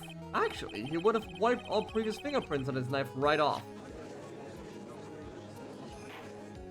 Oh, that's right. The Nickel Samurai wears gloves, doesn't he? He probably took his gloves off before he began his stabbing. And why would he do something like that? To leave his prints on the murder weapon? Don't be ridiculous. There's no way he would do something like that. However, that's one possibility. Then let's hear your possibility. Very simple. The defendant went to the victim's room while in costume as Nickel Samurai. At that time, the defendant had no intent to murder. He was probably just going to relax and talk with the victim about the stage show. Which is why he took his gloves off. The murder still did take place. It's well known that there was bad blood between the defendant and the victim. Yes, I have heard that before. Mr. Wright, what do you have to say about Mr. Edgeworth's theory? So let me get this straight. Edgeworth's theory goes like this. When the defendant went to the victim's room, he had no intention of killing him. Now, up to this point, are there any possibilities, any problems with this theory? There's a contradiction. Why the fuck would he have the knife then? This theory contradicts something in an earlier testimony. What are you babbling about? Now, for argument's sake, let's suppose Mr. Arngard was the killer. If that's the case, I think it's impossible for the killer to have gone to the victim's room without intent.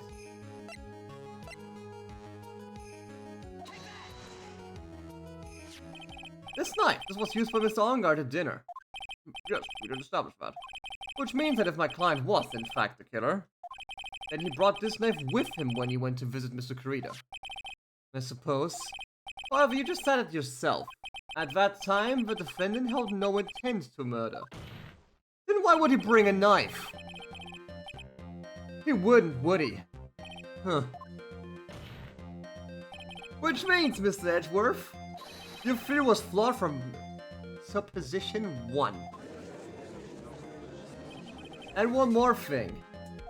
If the murderer was wearing the costume at the time of the murder, then there should be glove marks left on the knife. Which means the defendant's fingerprints shouldn't be all over it like bees in a hive. And that brings me to my final point. This knife was planted by the real killer to hide their identity and mislead us. Order! Order, I say! Order in the court!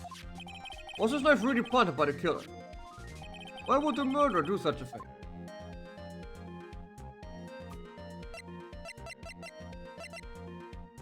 You framed the fucker, what else?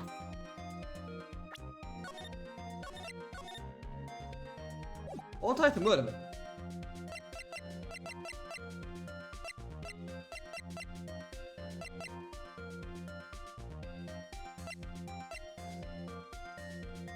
Actually, yeah, because strangling him would require a lot of close space. It's the height way in which the murder was carried out, of course. More of your nonsense. Taking a good look at the autopsy report, the victim actually died from strangulation. The killer tried to hide this by stabbing a knife into the victim's chest. Doesn't the autopsy admit that the cause of death was strangulation? Well, yes, the real cause of death was easily discovered. And I'd say the knife did a terrible job of concealing this fact. Oh. Well, it was a shoddy attempt, it was still an attempt. Mr. Wright, I will ask you one more time. Well, I guess we're going to frame him then. It's to frame my client, Mr. On Guard, of course. To frame? Aren't you forcing the interpretation just a little too hard in this one? We were just established that the witness saw the Nickel Samurai in costume. And if that was true, then there shouldn't be a single fingerprint on this knife. Ugh. Witness! Looks like I've made your life a little bit more difficult, eh, Jipu?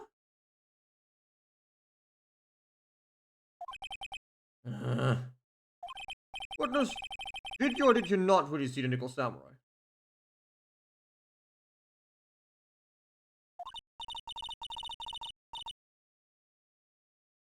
Well, I guess at first I might have forgotten, but...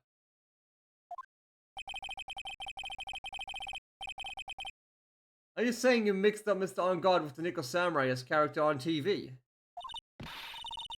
But I mean, I can't really do anything about that now. Look, I was waiting around in the front of their doors because, well, I wasn't waiting around for a Nickel Samurai, that's for sure. I wasn't waiting for the Nickel Samurai. Alright then, who were you waiting for around then?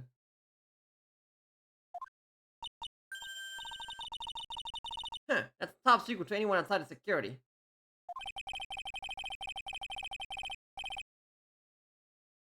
I have a feeling that you were waiting for Mr. Juan Kurita, am I correct, witness? Why do you think you are the sad amateur with a terrible case of nearsightedness? Amateur? Me? What am I an amateur of? Oldbeck was waiting around in front of the victim's room. But it doesn't sound like she was waiting to catch a glimpse of Mr. Kurita. Maybe Phoenix, maybe your back was waiting for that person. For think me as sending out, it's certainly possible. It was waiting for Lada. Miss Oldbag, you were waiting for this person to come out of the victim's room, weren't you? Oh, the victim's room.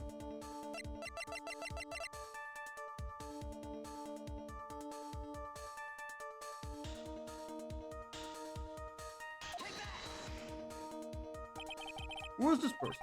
This is Adrian Andrews, Mr. Ongard's manager. Why would the defendant's manager be in the victim's room? It seems that this is the lightest room in circulation, Your Honor. Oh, this is... Well, this is... Oh, I see. It just seems to be really into the article, if it can be called such a thing. Then this manager with the initials AA, are you saying it's... Adrian Andrews, without a doubt, the witness thought so as well. Looks like you found me out. Well, that's fine. I can throw away this whole sworn to confidentiality stuff then. Witness? What in the world are you... Watch out, Phoenix. I've got a bad feeling about this. A very bad feeling. Oh boy. So do I. I got some information, some very secret information from a certain source. That's why I was doing my very own little investigation, in a secret, of course. What for? Oh, just for myself. Personal reasons and all that. Oh, Mr. Edgeworth, how will you proceed from here? I really don't want to do this, however I cannot simply let this point slide. I see. Very well then, witness. Please testify about the secret information. Get ready, this is gonna take the wind out of your winging.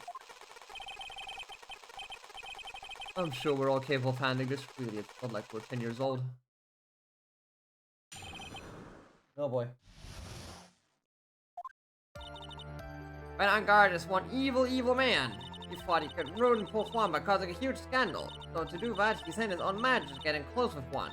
I cannot condone such dirty tricks, so I took action. Oh, and this is top secret, you got that? Nobody else but you and me know that yet. And the entire courtroom. But the defendant said his manager. What a distasteful topic for this court. What? No one's a off gossip. And isn't here a saying, truth is never pleasant? Never heard that one before. Mr. Edgeworth, what about this Adrian Andrews person? We have looked into this matter, and found that the truth the article proposes is, in fact, baseless gossip. But should this be true? Then this proves that the defendant did bear ill will towards the victim. That means I have to smash this rumor once and for all. Now then, Mr. Wright, you may cross-examine the witness. Be careful, the old back seems rather excited right now. That's right, on guard is nothing but your average foul-blooded youth. As the old saying goes, you've gotta burn old bags with fire. Time to fire up the afterburners and hit the highway to the danger zone. Highway to the danger zone. I'll take you right into the danger zone.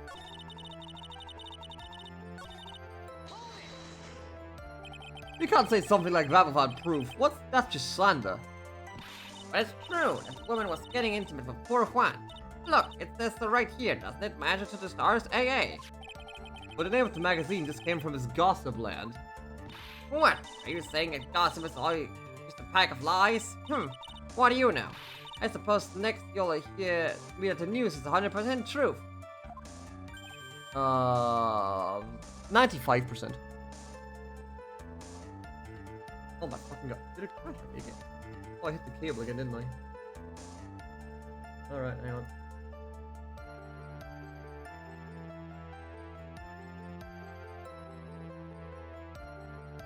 There you go. Stupid shit.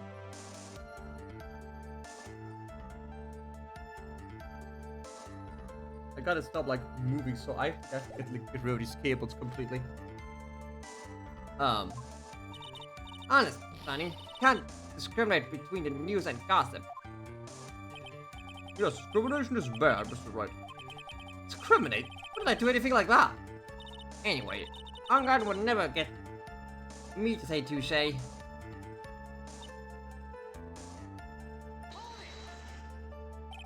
A scandal? What do you mean by that? You're a dim-witted one, aren't you? I can't believe you don't know what a scandal is. Honestly, what are they teaching kids in middle school these days? No, it wasn't asked what the word scandal means. Even I know that much. Well, Engelgard thought he could own a monopoly in popularity.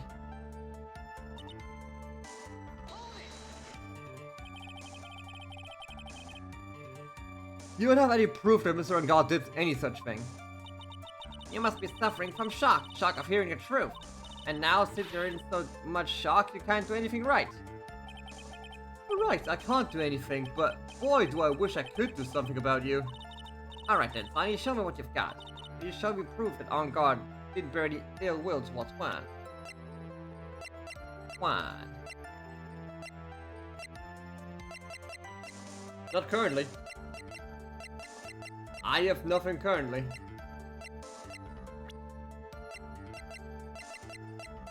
Yes, they were indeed bickering. I don't have anything to offer. See, just as I thought. And you are lecturing me without saying things of proof. You're just giving me a free pass to say whatever I want, whenever I want, silly boy. Me and my big mouth. Where the cookie crumbled for you anyway. So, what do you mean by you took action? Like I already told you, I was lying in the way, lying away close to the crime scene. Once that slimy woman came out of Juan's room, I was going to capture her and teach her a good lesson. Something you young'uns need. We're going to teach her a good lesson. I was going to make her eat the damaging beams of my ray gun. Like this. Oh, stop! Well, it's too bad that woman didn't come for a door at night.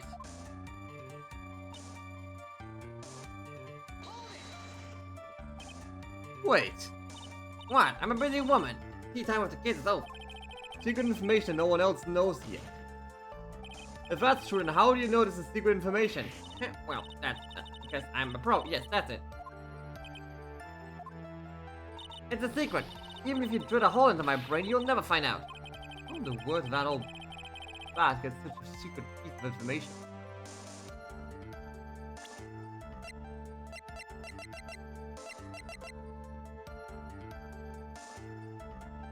She stole Lotta's camera, didn't she?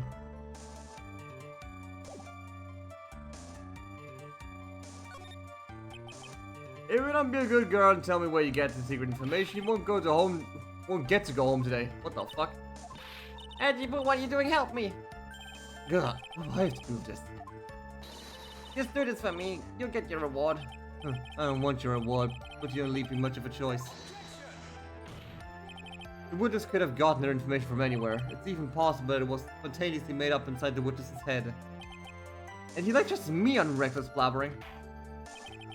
As long as we don't know where the information came from, it's quite a waste of time to focus on this line of questioning. Just another tidbit of gossip, doesn't it?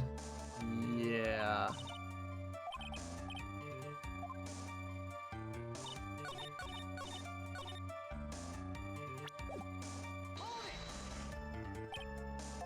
Where did you get that shit from? Because I think I know where you got it from. So no one's supposed to know the secret information, correct? If that's true, then why do you know it, Miss Oldbag? Why are you looking at me like that? Stop that! Witness? I hate to say it, but this is how you came to acquire your secret info, isn't it? The investigative photographer Lotta Hart. Oh yes, I remember that mischievous girl. She reported that she had lost a certain note she had written to herself. She reported such a thing? On that piece of paper, she had written down some of her impressions about the relationship between the victim and Miss Andrews. What? Outrageous ideas, you say? No, I said impressions. Then everything written on this piece of paper is meaningless, completely meaningless? Ah, so you do have it. That's it, that's the note. No, you see, this is something completely different. This is my top secret list of groceries to buy. And you are the one who took Miss Hart's note? I'm a huge fan of Juan, that's why. And an infamous puffy-haired whippersnapper. She's working with that evil Engelgard, she said so herself. Engelgard, I'm his sidekick. She was so happy, smiling like a sweet duck. I was only checking what she had written. Yeah, right. Edgy Pool, you believe me, don't you? Ugh. I was only trying to help out like an angel I am. It's only like one little piece of paper. I've never taken anything else before. You really should come with a supply of cheese to match your vintage wine. Fucking hell, Edgeworth. Well, goes on your piece of paper. I suppose we can overlook this just once. Looks like she's really sorry. Can I forgive her?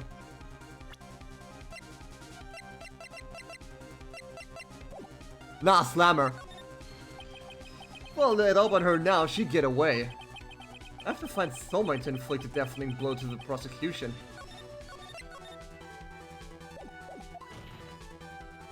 Witness, you said that the only thing you stole was that note. Is this correct? So, why don't you listen more carefully, you annoying brat? I saved this piece of paper from a terrible, lonely trash can, that's all. You're lying, damn it, now I can prove it. And you're putting my credibility under scrutiny again. Miss Oldbag, I don't believe that the note is the only thing you stole that night. Yeah, you took the camera with it. Miss Oldbag, that note was with a camera inside its case, wasn't it? A camera? Yesterday, Lotta Hart was raising a huge stink over her camera. She kept saying something like, my sweet, like, 1,600-pound camera disappeared on me. What? Witness? What is it, Gramps? If you have to know, then it is only logical that you have the camera too. Looks like you found me out again, Sonny. Is this the camera you're looking for? Ah, that's... What? Even though I look like this, I'm still a person, you know. I still eat meals like you, I fall in love and borrow things from people. I think your definition of borrow is a little off. I saw that woman's business card and it was...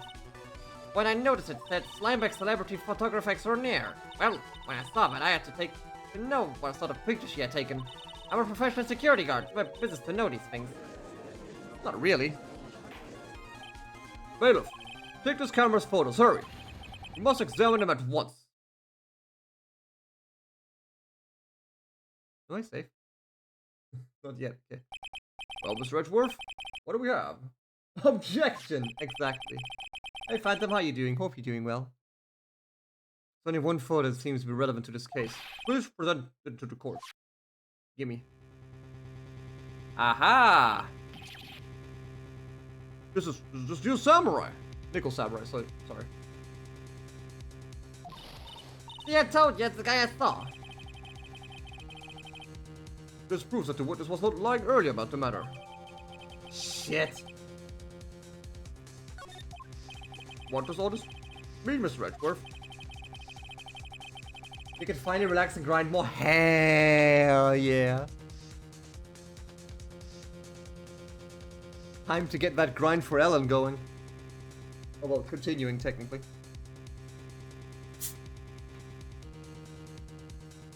So what? You're gonna have a fucking like 12 hours using Z stream now? That'd be legit. That'd be a bit mental, but be legit.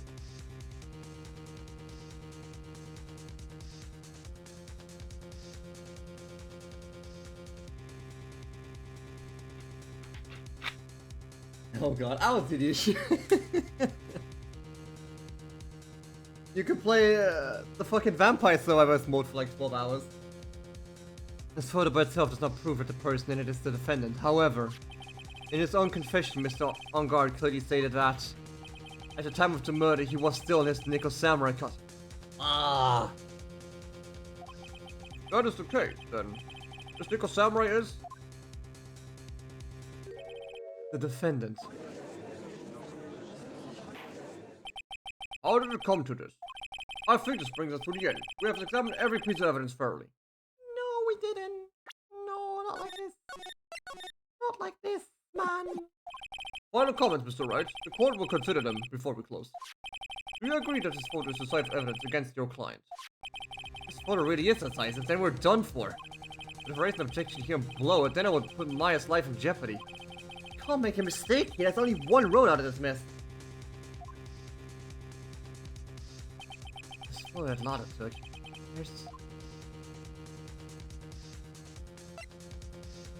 There's something strange with it. There's something strange with this photo. I knew this was coming, right? Your fault, Mr. Edgeworth. I think we can all agree there's nothing strange with this Shut the fuck. There's no way for the defense to debunk this photo even with a bunker buster. The bunk of a bunker buster? Is that what you're planning to do, Mr. Wright? Yes, actually. Anyway, please look at the photo one more time. If you really believe you can honestly find something wrong with this photo, then you should only need one chance, correct? Well, I have to find something wrong with this photo. I can't let this chance go by. Where in the heck did you take this photo from anyway? Oh, the focus. Why can't you take a good shot, especially when it counts? Now then, let's hear your objection. What about this photo is strange?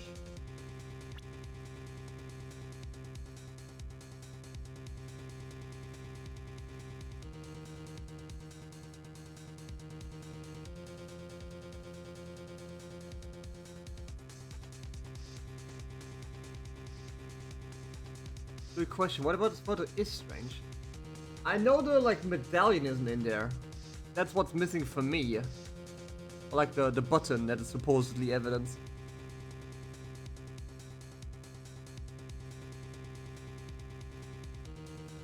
But it seems half-assed somehow.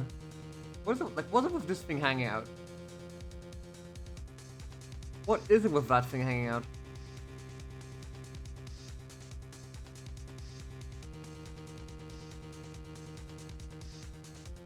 Ah, here goes nothing. It's this person here, of course. You mean Ridicule Samurai? And what is wrong with that?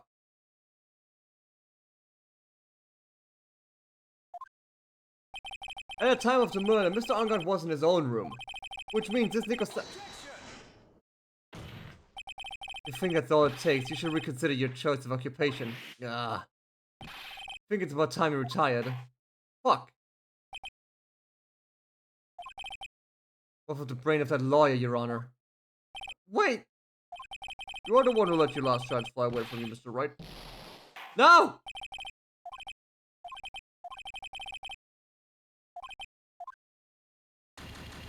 Piss!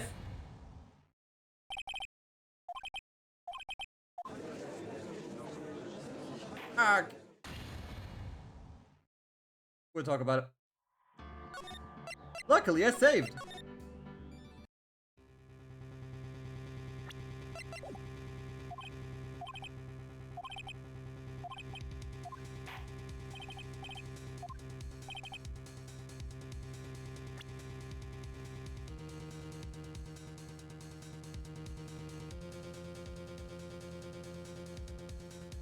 What about this photo is strange? The angle's all fucked, that's for sure.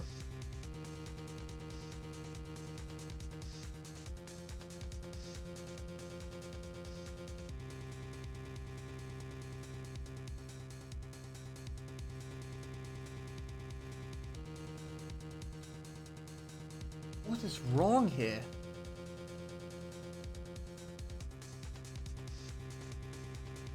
Door decoration? The angle?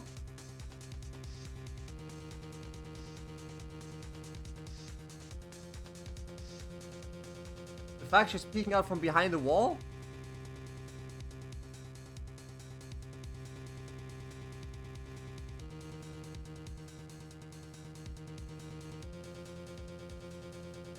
These flowers are typical for the region, they're for the pictures, fake.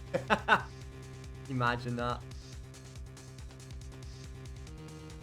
Imagine that. I don't know. Like, this is clearly his room. This is clearly the victim's room. Because he got all the funky flowers and shit over here.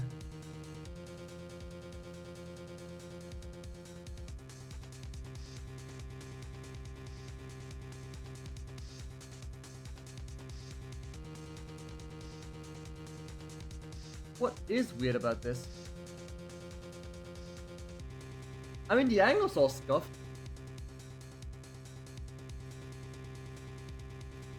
And you know, half the picture is missing.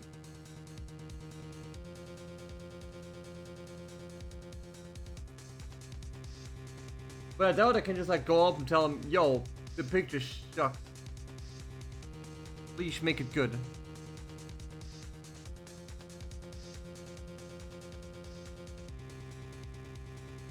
Or is it? Is this a part that can just say being like, lol, this is shit? You can't see the entire thing. Or just a complaint about the photograph itself.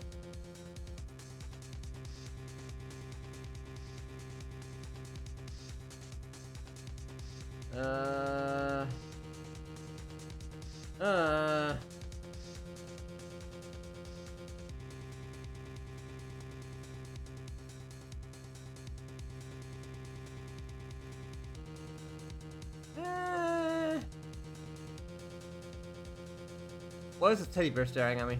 Get out of here.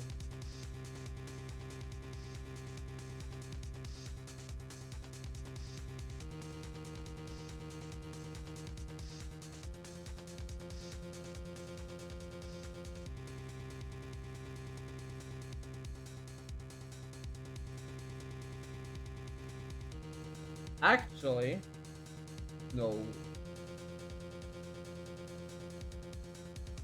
But the real murderer could stand here, actually. She could like chill here and be like, hey, Lamau. You could be like talking to him or something.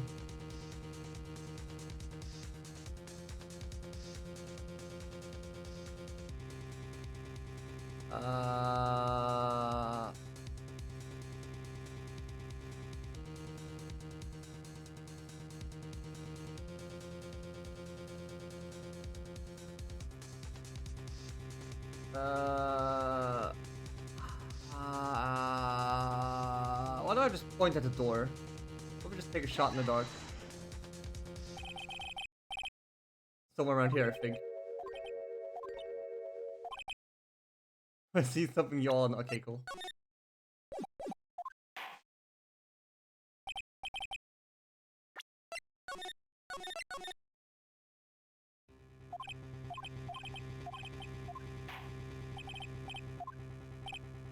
But this photo is strange. Your entire left side is cut off like shit.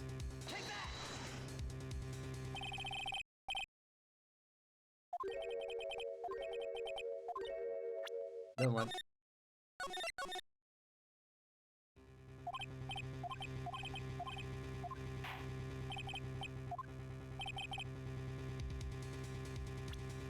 But this photo is strange. Why is the bear staring right at me?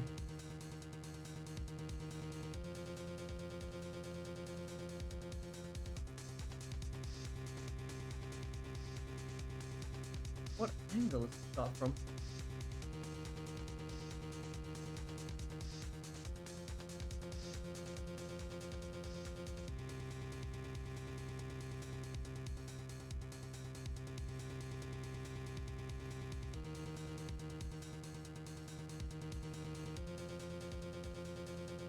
So I got this fucking bear. Never mind. Somewhere around here.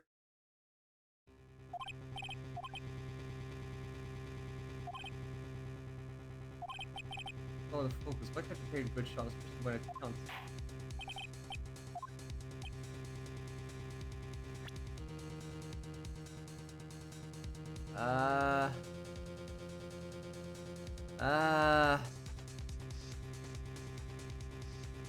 Ah, this is the doors? No. Fuck. I'm confused. I see nothing wrong here. And pointing at the man will do me no good.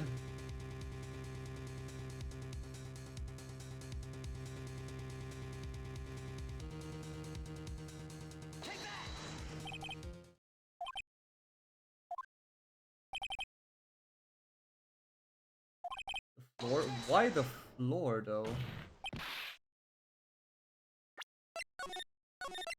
Oh, hey Jason. Hope you're doing well. What is weird about the floor?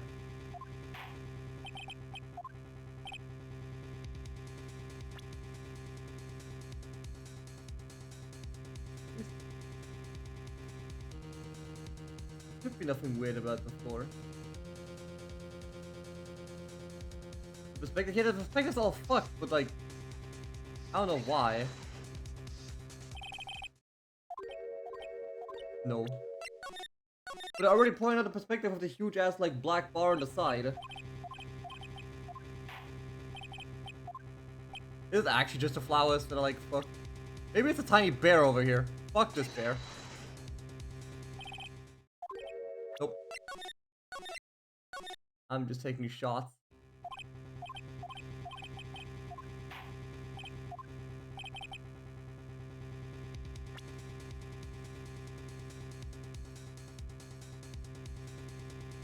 Well, we can't really see behind them.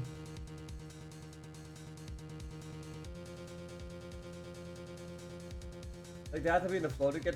Yeah, that's the thing. Like, how the fuck do you get this perspective?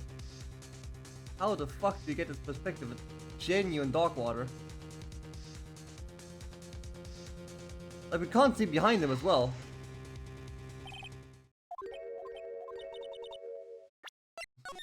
They're also judging me. Like, that's the issue. We can't see behind the man.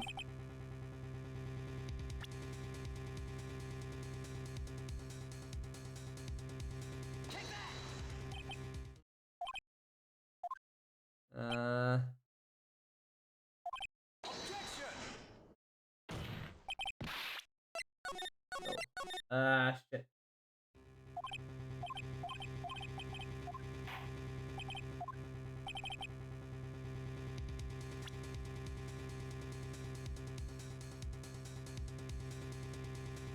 This potted plant sucks ass.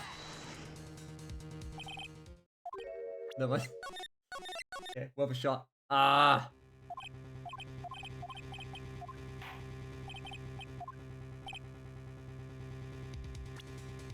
The perspective is strange, but I can't present the perspective.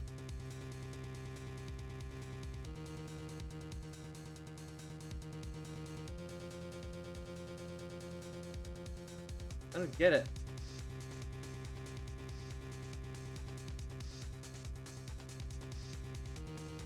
I actually don't get it.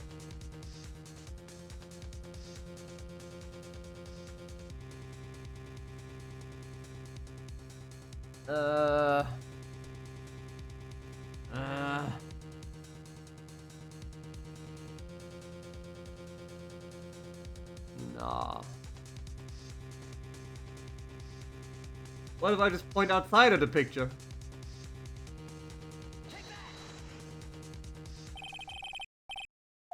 Never mind.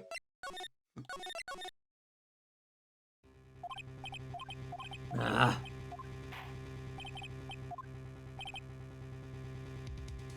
Strange, isn't it?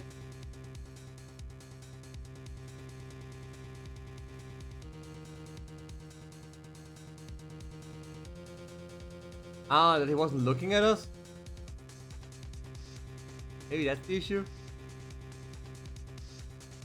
His pants look dumb there for this. He can't be the murderer.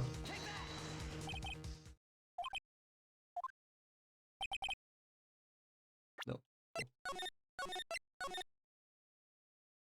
I'm genuinely out of ideas. What is this photo is strange? I don't know. That we can't read the nameplate on the door?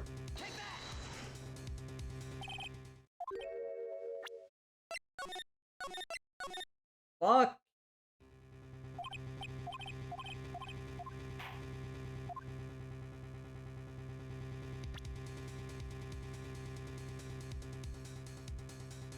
The door handle? Yeah.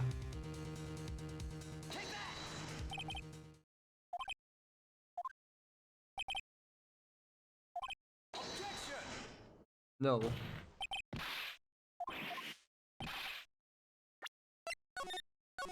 Ah!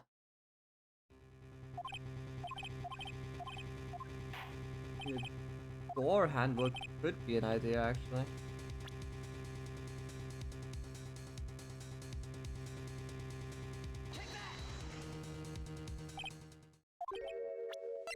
What the fuck do you want me to point at?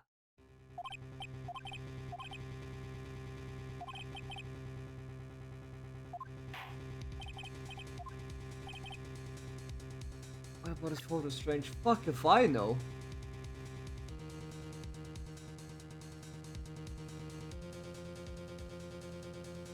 potted plant in the background because it sucks ass. No.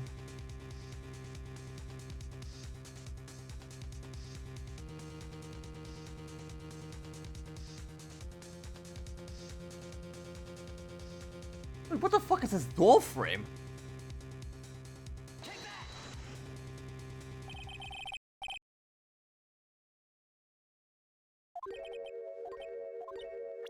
No, this door frame looks fucking weird.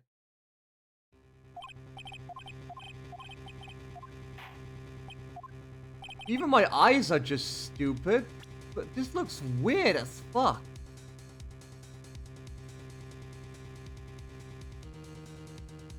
Wait, I reload after pointing at the person because I got cocked for it. They declared me guilty after I pointed at the man.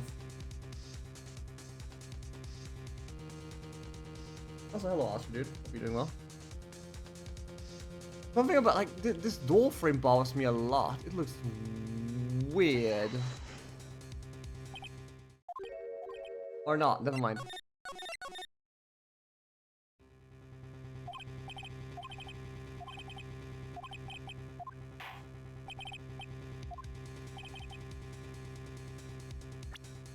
at the poster? Fuck, I can't look at the poster right there. Let me reload again.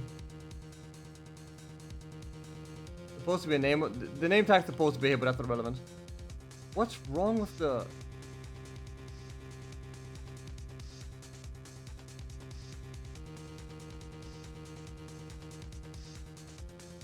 Do you have a different haircut?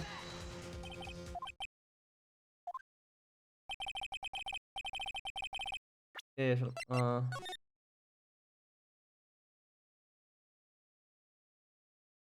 Actually, 2 kobolds in a trench coat.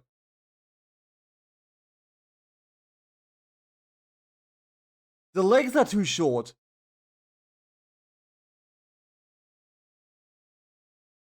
Oh, too long. Hang on.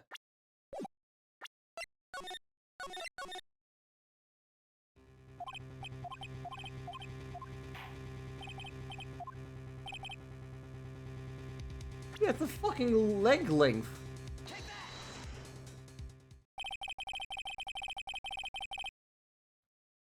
Jeez. I would have had to have this memorized, but you know. I mean, I figured I should have taken the chance to at least look at the poster at some point because it was in the back of my brain, just like how did the mans look like again, but I didn't get to the conclusion of, hey, just abuse the failed, you know, the failed path to just look at it for once. Jeez. I'd like to direct the court's attention to this one area right here. What are you pointing to? His ankles? If you could see this person's ankles, that would be one thing. How yeah, the baggy ass pants are a giveaway because, you know, this one doesn't have baggy ass pants. Because, you know, we can see his feet. See? The average Twitter user would have noticed this because... No, you know what? I'm gonna be a bit more directed. The average Overwatch player would have noticed because they would have looked at the feet and remembered them. Anyway.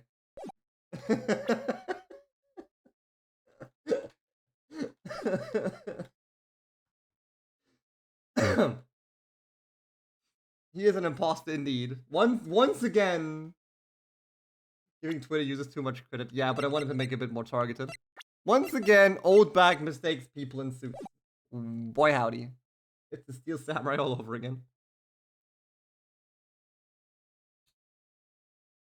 How about you can't? And what does that mean? The costume person in this photo could not have been Mr. Onguard.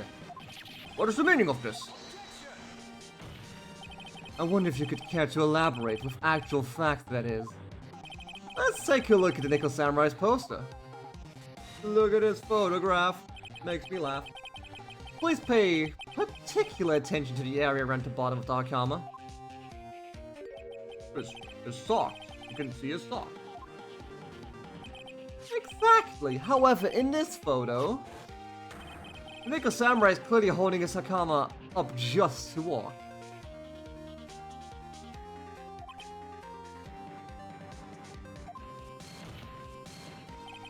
There's only one explanation for this. The person inside this costume is clearly much shorter than the defendant. Alright, I think I've turned things around for myself this time. That's curious. Huh? What is? Edgeworth is unusually calm today. It's true. He's just letting the trial run itself, as if he's only along for the ride.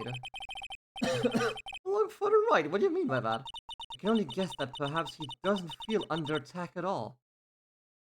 Don't do this to me. Doesn't feel under attack? I haven't damaged his case at all?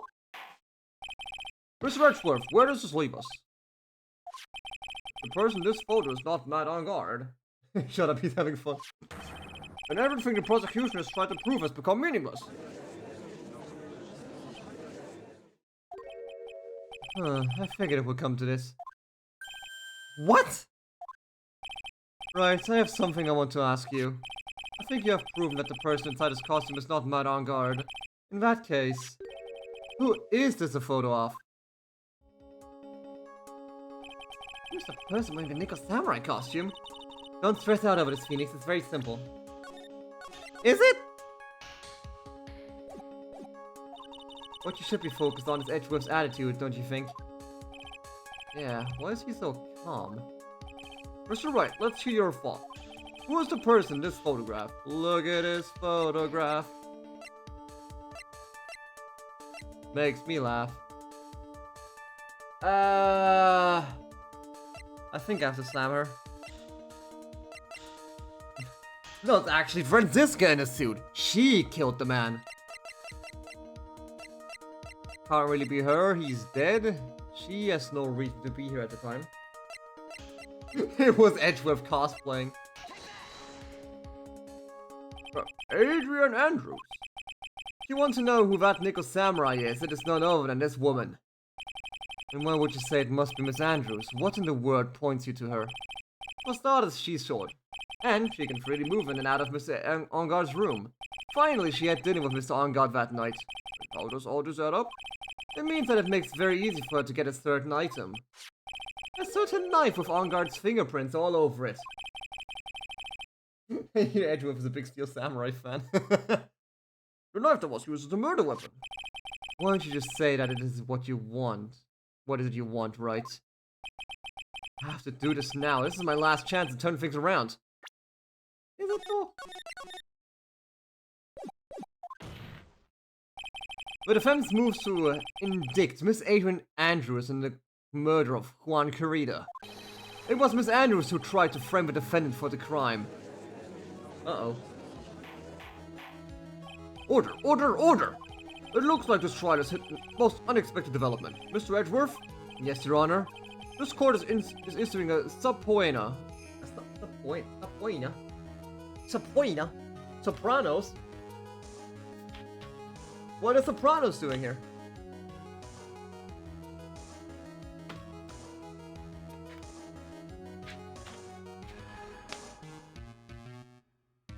Subpoena. A verdict cannot be passed without first hearing your testimony. Alright, this is it. This is kind of bad for us.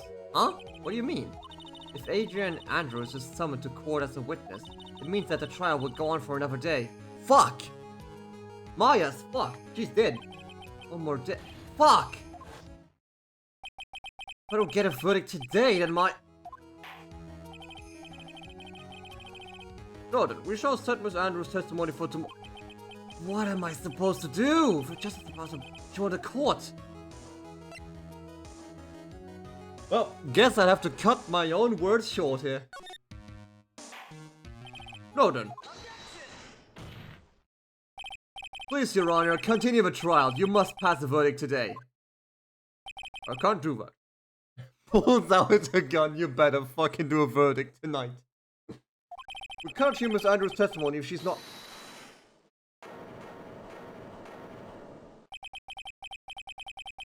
I abhor wasting such valuable time.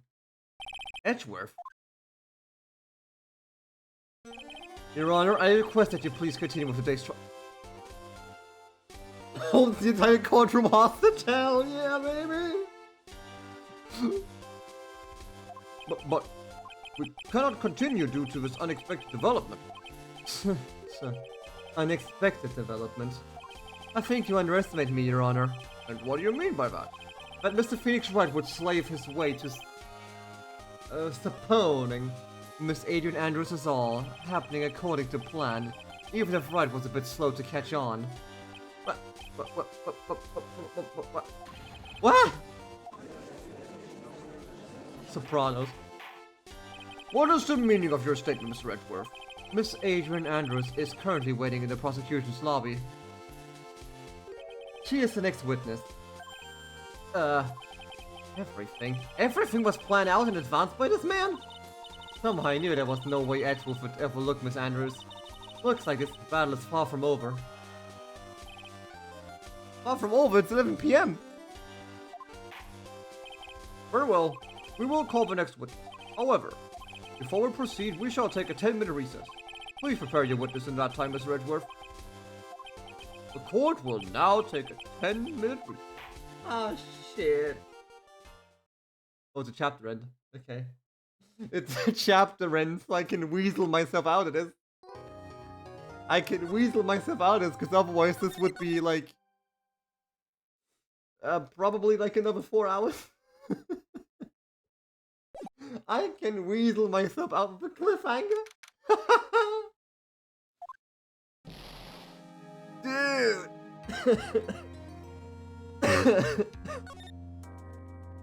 I can weasel myself out of this with a cliffhanger.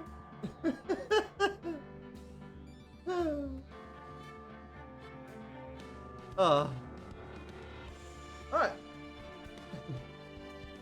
I fully think that I got kicked out of court 12 times. Leave me alone, man. How was I supposed to look at the man's feet? Anyway.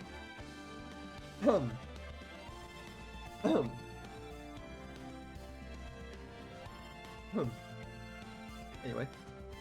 That was Phoenix Wright, Ace Attorney Justice for All, for tonight. I don't like this cliffhanger to wait an entire week. I'm gonna be honest with y'all. I don't like this cliffhanger hanging an entire week. I might. If there's nothing happening tomorrow, I might finish the court case tomorrow because I can't leave this now. Now I can't leave this for myself. So maybe. If not tomorrow, then Friday. If I can't do it tomorrow, I'll do it on Friday and just replace the whatever, you know, replace Half-Life, because I think that's all we have left currently. Because I can't leave this hanging now. So yeah, either tomorrow or Friday. I put my cards slightly more on Friday, but I'll see what I can do. Because my job's being a massive bitch to me right now, and I'm also exhausted as fuck. Like mentally, but that's a different story. Anyway, yeah. Either tomorrow or Friday, just, you know, just skip work, easy. God, I wish. God, I wish I could just skip work, man. But yeah, just if there's, I'll make it. No, you know what? Fuck it. Just if there's no stream live tomorrow at 7 p.m., you know it's on Friday. I'll do my best. Fuck it, whatever. I'm not like I know myself how like how fucked up I am right now. So I don't want to make a promise, but whatever. You'll see. You'll fucking see. Whatever. Anyway, that was Phoenix Wright Ace Attorney for tonight. I do thank y'all for watching. We'll see each other again next time. And until then, if there's no stream, you're getting a metal pipe. Ah, shit. Oh, guess there's no choice. Yes, there's no choice. But yeah. Then I'll see y'all next time. And until then, don't die. And please don't hit me with a metal pipe. I've done nothing wrong.